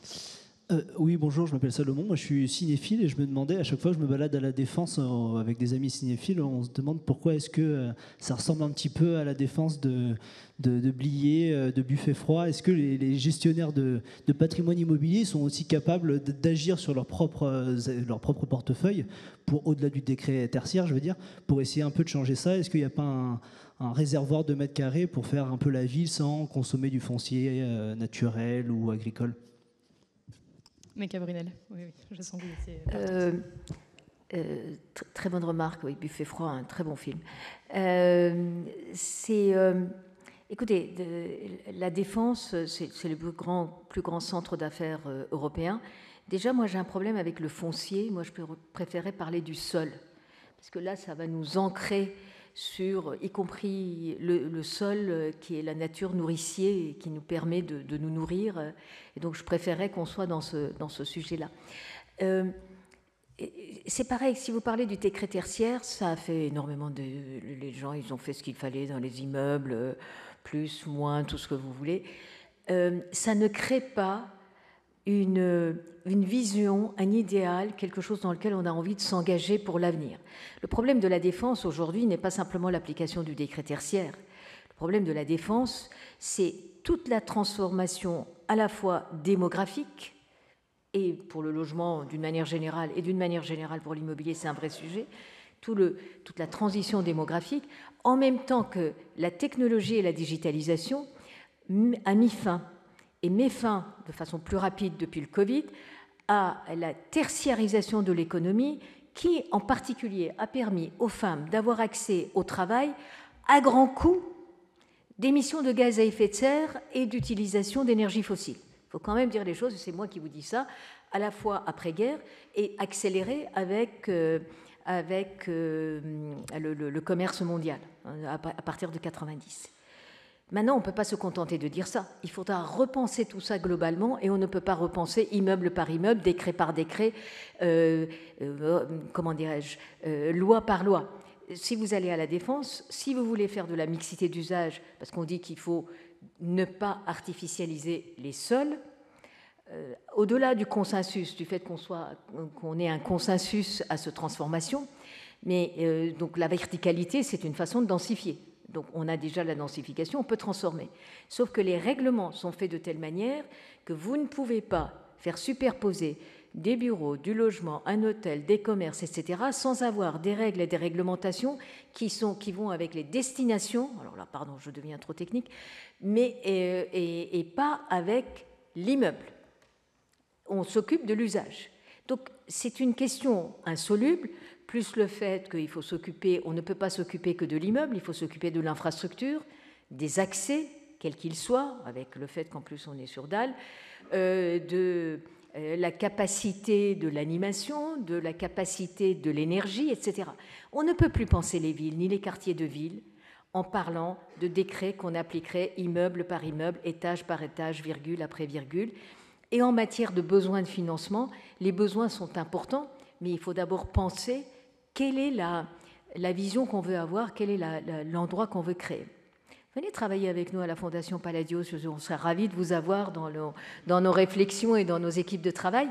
Mais au-delà de ça, pendant longtemps, on a créé des ZAC, des zones d'aménagement concerté, toujours qui n'étaient pas très sexy, mais qui avaient cette programmation qui était faite. Alors je veux tant de logements, tant de bureaux, tant de machins, et pas ici, et pas là, et machin, et truc.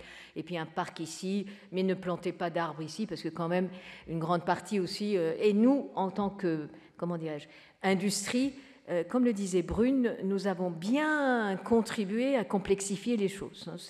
Nous avons été demandeurs de complexification.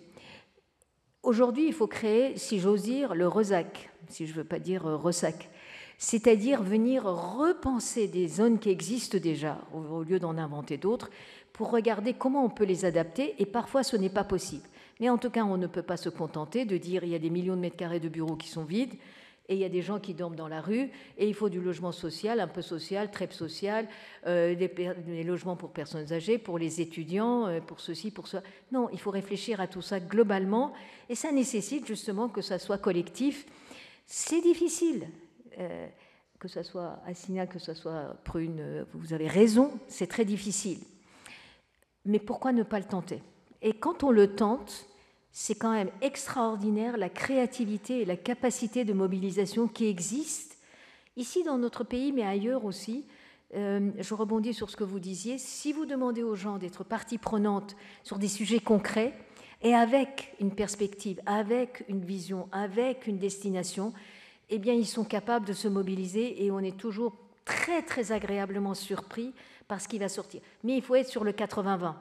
On se met d'accord sur les 80%, la loi de Pareto.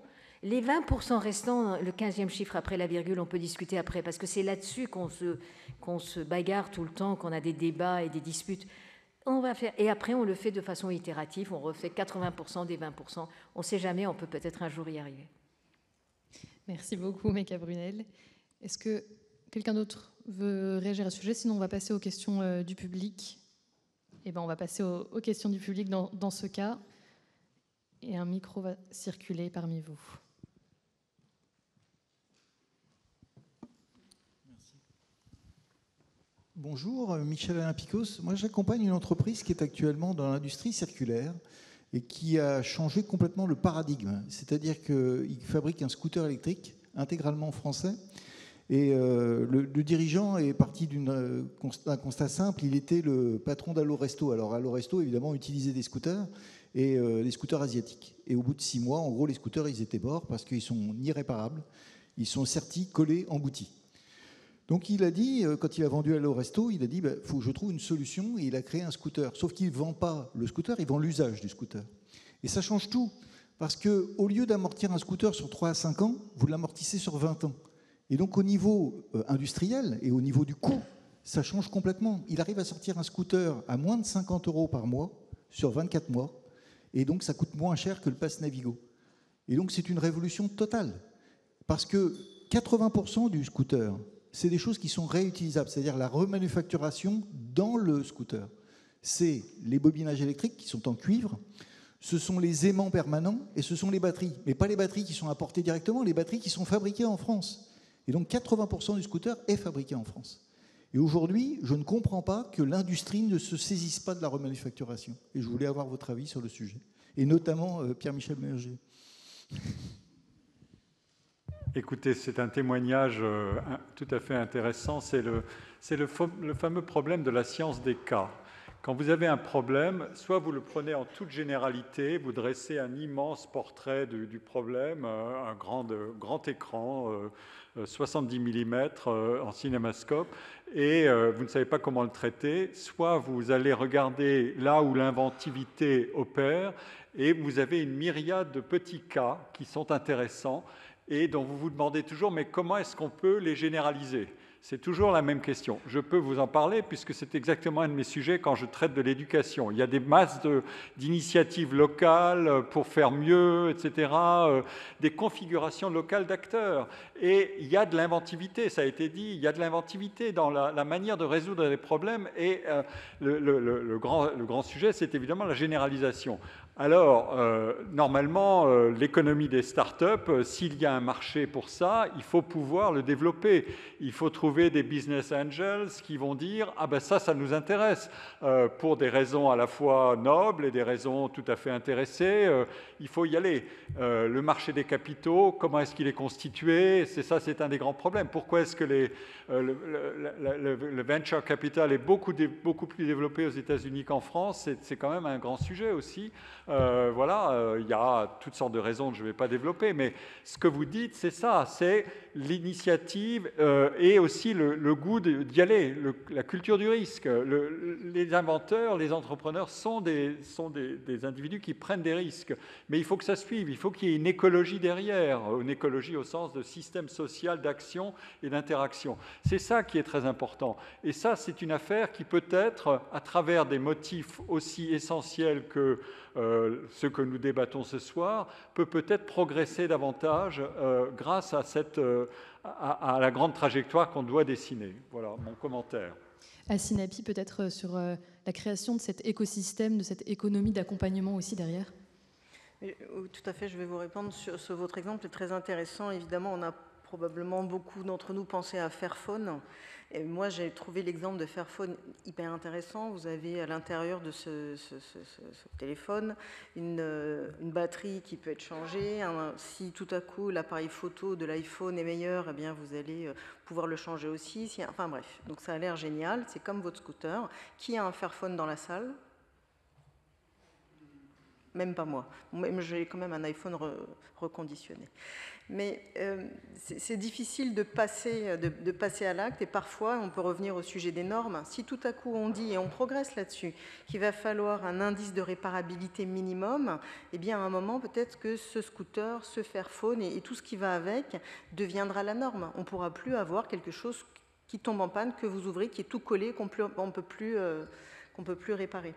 Et sur les écosystèmes, alors nous en tant que banque par exemple, on a un rôle à jouer dans cette économie, pas à donner des leçons en disant attention, je ne financerai que ce qui est réparable bien sûr, mais en devenant propriétaire nous-mêmes. Alors on l'a fait par exemple avec Philips dans des très gros lasers pour les hôpitaux. Donc on va détenir la grosse partie, celle qui coûte très très cher, et puis par exemple Philips va louer un nombre de scans, de lasers, etc. Et nous on s'engage à financer, alors d'abord on est propriétaire et on lui loue, mais on s'engage aussi à financer tous les updates qui doivent être faits régulièrement. Donc il y a cette économie, enfin on saurait faire une économie de la fonctionnalité, Après, c'est aussi une question culturelle. Les gens se disent, et même par exemple dans un pâté de maison, on pourrait se prêter les uns les autres, mais tout de suite les uns et les autres disent, bah oui, mais bon, si machin chose ne répare pas, ou s'il ne le met pas, moi j'en ai besoin, j'ai besoin que ce soit bien, j'ai pas envie de prêter. Donc on va y arriver, peut-être avec un peu plus de normes, et en étant convaincu que cette économie de l'usage nous permet d'avoir accès à toutes ces choses qu'on n'utilise finalement pas tant que ça, mais de façon sûre, et puis qu'elles soient propres, qu'elles soient updatées, etc. C'est vrai qu'on touche là à une question quasi philosophique qui est aussi le rapport à la propriété, hein, que vous venez d'évoquer à demi-mot. Est-ce qu'il y a je crois qu'il y a quelqu'un qui voulait absolument poser une question. Oui, j'ai déjà le micro. Bonjour. J'avais une question, en fait. Je voulais savoir si, selon vous, on s'orientait davantage vers un monde peut-être avec des biens communs. Vous abordiez la question tout à l'heure, que par exemple Gaël Giraud évoque dans son ouvrage, ou est-ce qu'au contraire, on peut redouter, enfin je pense que vous avez dû voir le reportage Main basse sur l'eau, qui évoque le fait que les ressources, en se raréfiant, deviennent objet de spéculation. Est-ce qu'on peut redouter que finalement le monde se marchandise jusque dans les ressources vitales pour l'homme ? Et aussi, c'est vrai qu'on en a parlé vers la fin du monde financier, de l'importance finalement de la volonté aussi du monde financier à se saisir de cette transition énergétique nécessaire, parce que voilà, il faut aussi qu'ils veuillent le financer. Est-ce que c'est pas aussi ça le préalable, même si on a tous notre rôle à jouer? Merci beaucoup. Alors, il y a beaucoup de questions finalement dans cette question. Il y a celle de la marchandisation de la nature, qui est une très vaste question, celle de l'efficacité aussi du signal prix. Ça fait partie des débats chez les économistes pour finalement envoyer des messages aux différents acteurs économiques et tenter de cadrer cette rationalité dont on parle depuis le début, qui n'est pas forcément compatible avec celle de l'autre. Est-ce que peut-être... Qui veut réagir sur cette question de est-ce que finalement tout est marchandisable, et est-ce que c'est là une des façons de résoudre le problème? Bien. Oh, il y a une réponse. C'est plutôt, est-ce qu'on peut redouter qu'un jour ce soit voilà, que l'eau soit un objet de spéculation, y compris chez nous, parce qu'on sait que déjà en Australie c'est ce qui commence à se passer, puisque ça devient tellement rare que voilà, ça devient précieux. C'est déjà le cas en Inde, hein, et dans plein de pays comme ça, malheureusement. Pierre-Michel Menger, allez-y. Enfin, j'avais un commentaire un peu général. C'est les problèmes que nous traitons sont des problèmes typiquement qui ressortissent à la catégorie de biens publics, c'est-à-dire des biens dont on ne peut pas disposer. Si on en dispose et si on les utilise mal, ils vont créer ce qu'on appelle les externalités négatives, c'est-à-dire des problèmes pour tout le monde.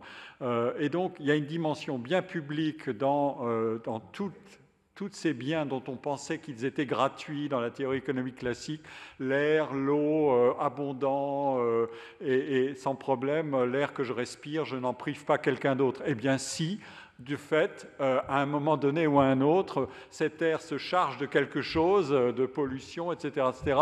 Et ça, on a basculé dans un autre monde. Autrement dit, on a basculé dans un monde où il y a une qualification des biens qui doit être revisitée sérieusement. La notion de bien public s'applique à beaucoup plus de choses qu'on ne pensait. Ensuite, la réponse qui est toujours qu'on aura un mélange de marchands et de non-marchands. Le non-marchand est fait pour traiter de biens publics, de biens à externalité négative. Le marchand est fait pour développer des services, développer des projets, comme on en a parlé tout à l'heure, essayer de passer à l'échelle, etc. etc. Si vous raisonnez dans un monde uniquement ou dans l'autre, vous loupez, je pense, la complexité du problème. Et elle est vraie ici, elle est vraie là. Ensuite, évidemment, les exemples que vous nous donnez montrent à quel point ça peut varier énormément d'un contexte à l'autre. Je pense que dans une culture comme la nôtre, si on s'aperçoit que l'eau est un objet de spéculation, ça ne va évidemment pas se passer tranquillement. Ça, c'est sûr et certain. Alors, on peut qualifier les problèmes de bien des manières, mais en même temps, vous voyez la difficulté à laquelle on est affronté, c'est que on est dans un système, on a un problème de gestion planétaire du problème. Et donc, ici et là, on aura sans arrêt des déviations, parfois dramatiques, parfois horribles, ou parfois glorieuses, par rapport à ce qu'on essaie d'avoir comme trajectoire collective. Le problème, c'est d'inventer un collectif. Et il n'y a pas de formule miracle là-dessus.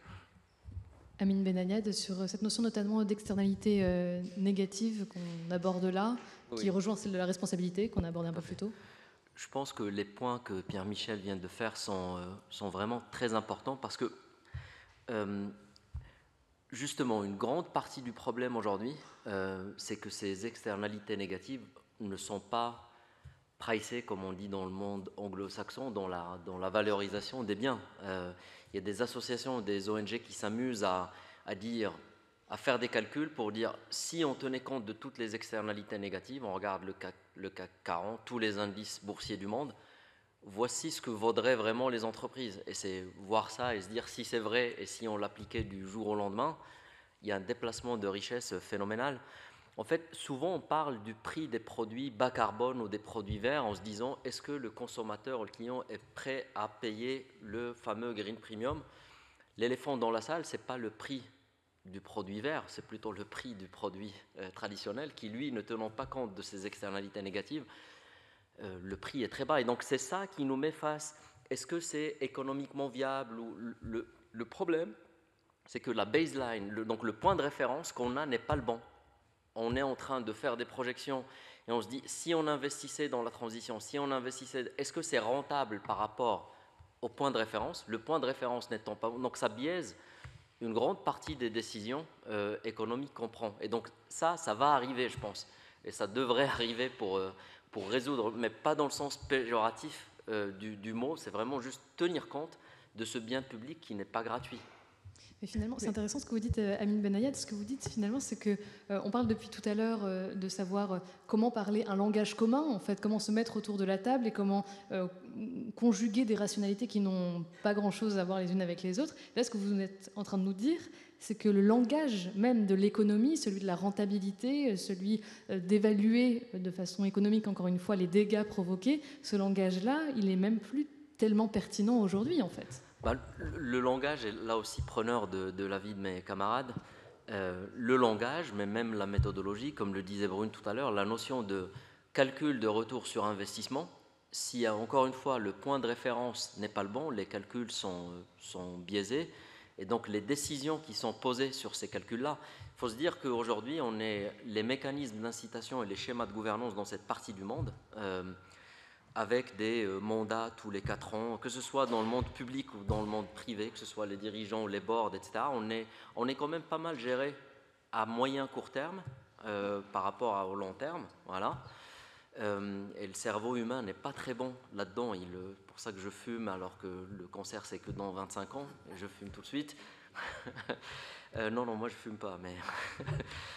donc, on est dans un contexte qui rend la chose vraiment très, très difficile. Le schéma de gouvernance, les schémas d'incitation. Donc, quand on raisonne à court, moyen terme, et qu'en plus, les métriques, parce qu'on calcule tout, ont des biais qui sont de plus en plus forts, on a toutes les chances de ne pas prendre les bonnes décisions à long terme. Non, mais je pense que... En fait, on n'est pas rentré dans le 21e siècle. On parlait de performance tout à l'heure. Fondamentalement, il faut remettre la question, il faut rentrer dans le 21e siècle. Et une des façons de le faire, c'est de remettre à plat la fiscalité. C'est ça qui va nous permettre de bien gérer les biens publics mondiaux et d'éviter leur marchandisation. En tout cas, si on le fait sérieusement, c'est aussi ça qui va nous permettre de diriger l'argent vers des entreprises qui finalement proposent des solutions pour demain. J'ai fait une loi sur le sujet, l'économie circulaire.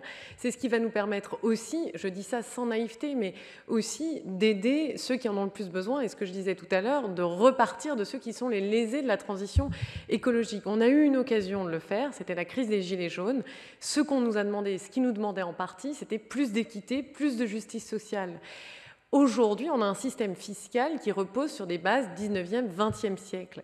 C'est un système fiscal qu'on le veuille ou non, qui étaient performants pour répondre à certaines questions sociales, comme le financement de l'assurance maladie, le financement du chômage, tous ces sujets-là. On a inventé les cotisations sociales. Bref, tout ça, c'est fait au cours du siècle dernier. Et aujourd'hui, au XXIe siècle, il faut faire rentrer une nouvelle équation, qui est l'équation environnementale dans notre système fiscal. Et en fait, on n'arrive pas, probablement parce que nous sommes encore beaucoup dirigés par, en tout cas, par une certaine bureaucratie, je ne sais pas comment le dire de façon la plus diplomatique possible, qui, même si elle s'est formée là très récemment au cours des derniers mois, ne pense pas comme ça, et ne pense pas ces nouveaux équilibres-là, et qui par ailleurs aurait beaucoup à renoncer par elle-même, et beaucoup de son pouvoir, parce qu'aujourd'hui elle maîtrise le système fiscal. Suivez mon regard, hein, c'est vraiment Bercy et le ministère de l'économie et des finances qui aujourd'hui tient énormément des manettes et finalement a plus de pouvoir encore que la décision politique. Et donc comment est-ce qu'on lance ce travail, et est-ce que la France peut arriver, et l'Europe même peut arriver à faire ce travail-là en construisant du compromis, c'est-à-dire autrement qu'à l'Assemblée, en se tapant dessus à la petite semaine, pour réinjecter du temps long, pour réinjecter les questions de justice sociale, pour réinjecter aussi la question du partage et de la gestion des biens publics mondiaux. Et je pense que ça peut se faire. On peut le faire. On peut se donner 5 ans, on peut se donner 10 ans. Tout ça, ça ne se fera pas du jour au lendemain. Mais aujourd'hui, il est temps vraiment de rentrer dans ce 21e siècle-là. Et c'est ça qui va nous permettre, en fait, de créer un nouveau récit. Parce que le problème de la transition écologique, c'est qu'on est parti du récit des scientifiques. Les scientifiques, heureusement qu'ils sont là, ils nous ont permis de voir qu'il y avait le réchauffement climatique qui était en cours. Mais ils parlent en termes de degrés 1,5. Qu'est-ce que ça veut dire ? 2 degrés, qu'est-ce que ça veut dire? D'ailleurs, la majorité des Européens, ils se disent, chouette, il fait 2 degrés de plus. Enfin, je caricature, mais en tout cas, ça ne parle à personne. Donc, comment est-ce que la transition écologique, au lieu de l'ériger comme ça, sur la base d'un discours scientifique qu'on a essayé de traduire en termes politiques ou économiques, plutôt en parlant de co-bénéfices, c'est-à-dire en fait des apports sur la santé, sur le travail, sur le sens, sur la mesure de la performance. Et c'est vraiment ça qu'on a devant nous, mais ça suppose que beaucoup d'entre nous aussi laissent de côté certains intérêts particuliers, certains intérêts privés, et qu'on s'attaque aussi à la responsabilité en partie des élites. C'est pas moi qui le dis, c'est vraiment Jérôme Fourquet quand il parle de la sécession des élites. En France, c'est un fait, de plus en plus, notre société est fragmentée, vous le soulignez. Et donc, comment est-ce qu'on recrée ces conditions de dialogue-là? Et je pense paradoxalement que c'est une question aussi technique que celle de la fiscalité qui peut nous permettre de recréer ce discours-là, de recréer cet imaginaire-là et de remettre la justice sociale vraiment au cœur du débat. Merci beaucoup. Il nous reste une poignée de minutes pour une dernière question. Il y a beaucoup de mains qui se lèvent, évidemment. Je vais laisser la personne qui a le micro trancher. Oui, je suis étonnée tout de même. Vous n'avez pas parlé du tout du coût de la vie. Parce que le coût de la vie n'est pas du tout le même dans le monde entier. Et je trouve que c'est une sacrée question. Alors, c'est-à-dire le coût de la vie, c'est-à-dire qu'on ne peut pas imposer les mêmes normes à toutes les populations de façon indifférenciée, c'est ça que vous voulez... Ce que vous voulez dire, c'est qu'on ne peut pas imposer les mêmes normes et la même orientation, on va dire, de l'économie à toutes les populations de façon indifférenciée? Eh ben, le coût de la vie est aussi lié à l'économie. Les soins de santé, c'est lié à l'économie. On ne fait pas du tout les mêmes soins pour des pays avec des surpopulations que pour nos pays européens. Et même nous-mêmes, on n'est pas soignés de la même façon les uns et les autres. Donc au niveau mondial. Donc c'est plus une réflexion au niveau mondial que vous voulez mener. Je voulais faire un bref commentaire en écoutant Brune Poirson à propos des Gilets jaunes. C'est le grand problème de la fin du mois ou la fin du monde. Quand on a voulu mettre en place la taxe carbone, qui est un outil économique qui est très performant. Il y avait dans Le Monde récemment un long papier ces jours-ci sur les émissions de carbone et les importations et exportations d'émissions de carbone. Je vous recommande d'aller le regarder. C'est lié à un rapport de l'Union européenne et de la Fondation Carbone 4. Tout ça est en ligne, vous pouvez le trouver. C'est absolument fascinant. de voir quels sont les pays qui importent et qui exportent des émissions de carbone. Tout ça est quantifié par secteur, par pays, etc., etc. Et quand on veut mettre en place une taxe carbone, évidemment, ça va avoir des conséquences. Ça va avoir des conséquences sur les importations, mais aussi sur le coût de la vie, effectivement. Et le problème sera toujours le même. Qu'est-ce qu'on veut sacrifier immédiatement pour obtenir un bénéfice à long terme? Et ça, c'est un problème qui est très difficile. Évidemment, il a en plus une incidence qui est très différente selon le niveau de vie des individus. C'est le numéro 2, donc on peut essayer de compenser, etc. etc. Mais vous ne pouvez pas sortir de cette affaire d'arbitrage fin du monde, fin du mois, qui est lancinant. C'est pour ça que je parlais d'équilibre temporaire. On modifie des curseurs, on modifie des leviers, etc., et on essaie de compenser des dommages par des gains futurs ou probables, et tout ça à l'échelle planétaire. Quand vous avez le document que j'ai imprimé ici du papier du Monde et de l'enquête de cette fondation Carbone 4 et de l'Union européenne, vous avez une sorte de vision mondiale de ce que nous fabriquons et des modèles qui sont derrière, évidemment, mais aussi du bien-être ou du mal-être dans chacun des pays qui sont concernés, évidemment. C'est aussi la question de la réaffectation de la taxe carbone, des revenus de la taxe carbone.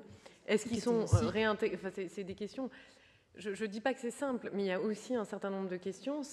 La taxe carbone, c'est un outil fantastique. La question extraordinaire. En gros, vous taxez la pollution. Pardon de... En tout cas, moi, c'est comme ça que je l'expliquais dans ma circonscription. Mais derrière, je ne savais pas expliquer le fait qu'on ne réaffectait pas ces montants-là et le bénéfice quelque part de cette taxe pour les aider à faire leur transition, vers les PME qui en avaient le plus besoin, etc. Donc oui, fin du monde, fin du mois, c'est une équation qui semble insolvable, mais parce qu'on est coincé dans le système fiscal qu'on a aujourd'hui. Et tant qu'on ne voudra pas réouvrir cette question de la fiscalité pour remettre la question de la justice sociale qui ne se définit pas, qui ne se voit plus dans les mêmes termes qu'il y a 50 ans, il y a 60 ans ou même il y a 15 ans, alors on sera coincé dans cette équation-là. Mais je pense qu'on peut vraiment la dépasser. En se posant vraiment cette question de la fiscalité et comment les taxes sont réaffectées. Une question qui par ailleurs était au cœur de la COP29, mais Brunel sur ce sujet-là, et puis ce sera la conclusion de cette séance. Oui, j'allais dire la même chose que Brune, je suis tout à fait d'accord. Je pense que la taxe carbone est un très bon outil. L'important, d'ailleurs, notre problème avec la fiscalité aujourd'hui, c'est que la fiscalité tombe dans un tonneau des Danaïdes sans fond, et qu'on ne sait pas ce que ça donne. En vérité, il faudra utiliser cet outil-là pour l'investissement. Dans une vie antérieure, je l'ai fait dans l'immobilier, j'ai proposé à mes collaborateurs qu'au lieu de calculer les TRI et que la rémunération des collaborateurs soit calculée sur le calcul du TRI, on a rajouté une ligne fictive de taxe carbone. Alors vous savez, c'est comme les impôts, j'ai fait comme Bercy, c'est-à-dire que je commençais à un montant bas. 10 € la tonne. Il faut toujours habituer les gens à l'impôt avant de monter les niveaux. Et donc, je leur ai dit, en revanche, votre rémunération complémentaire, bonus, prime, etc., dépendra de la décarbonation, en fait du TRI, après taxe carbone. Si vous arrivez à décarboner avec des solutions d'investissement, ou si vous allez chercher auprès des uns et des autres des solutions, sans venir parler de compensation, pas de compensation, eh bien, vous arriverez à un TRI plus élevé, donc vous aurez un bonus plus élevé. Les collaborateurs sont montés dans cette affaire et se sont mis massivement à faire de l'économie circulaire, à s'intéresser, à trouver des solutions, etc. C'était quand même assez extraordinaire. L'année d'après, je leur ai dit, c'était après Covid, je leur ai dit, il faudra augmenter la taxe. Je vous propose d'y réfléchir collectivement. Si vous ne le faites pas, c'est moi qui vais le faire. Ils sont venus collectivement me proposer 100 € la tonne. Je leur ai dit, mais qu'est-ce qui s'est passé ? Et ils m'ont dit, non mais attendez, c'est chouette, on a un vrai enjeu, on apprend tous les jours, on progresse. Ils ont même créé une espèce de marché carbone interne. C'est-à-dire les endroits où on ne pouvait pas décarboner, eh bien, ils compensaient et ils faisaient de la collaboration entre les équipes. Donc le problème, c'est l'équité de cet impôt et surtout où ça va. Si c'est uniquement pour les dépenses courantes ou les intérêts de la dette, Aujourd'hui, on a un vrai problème d'adhésion et pourtant les Français ont une adhésion à l'impôt très élevée comparée au monde entier. Merci beaucoup. Et Pierre-Michel Menger. Oui, vous êtes au Collège de France et au Collège de France a eu lieu un cours d'une année entière qui est entièrement en ligne de Christian Gaulier, qui est un des grands spécialistes mondiaux des questions dont nous venons de parler à l'instant. Je vous recommande de consulter ce cours en ligne et d'en faire votre miel. C'est le meilleur de l'expertise sur toutes ces questions. Et après tout, c'est l'honneur du Collège de France que de vous proposer la connaissance comme un bien public. Merci beaucoup pour cette recommandation. Et merci beaucoup à tous les 5 d'avoir participé. Puis merci à vous d'avoir posé toutes les questions que vous souhaitiez poser.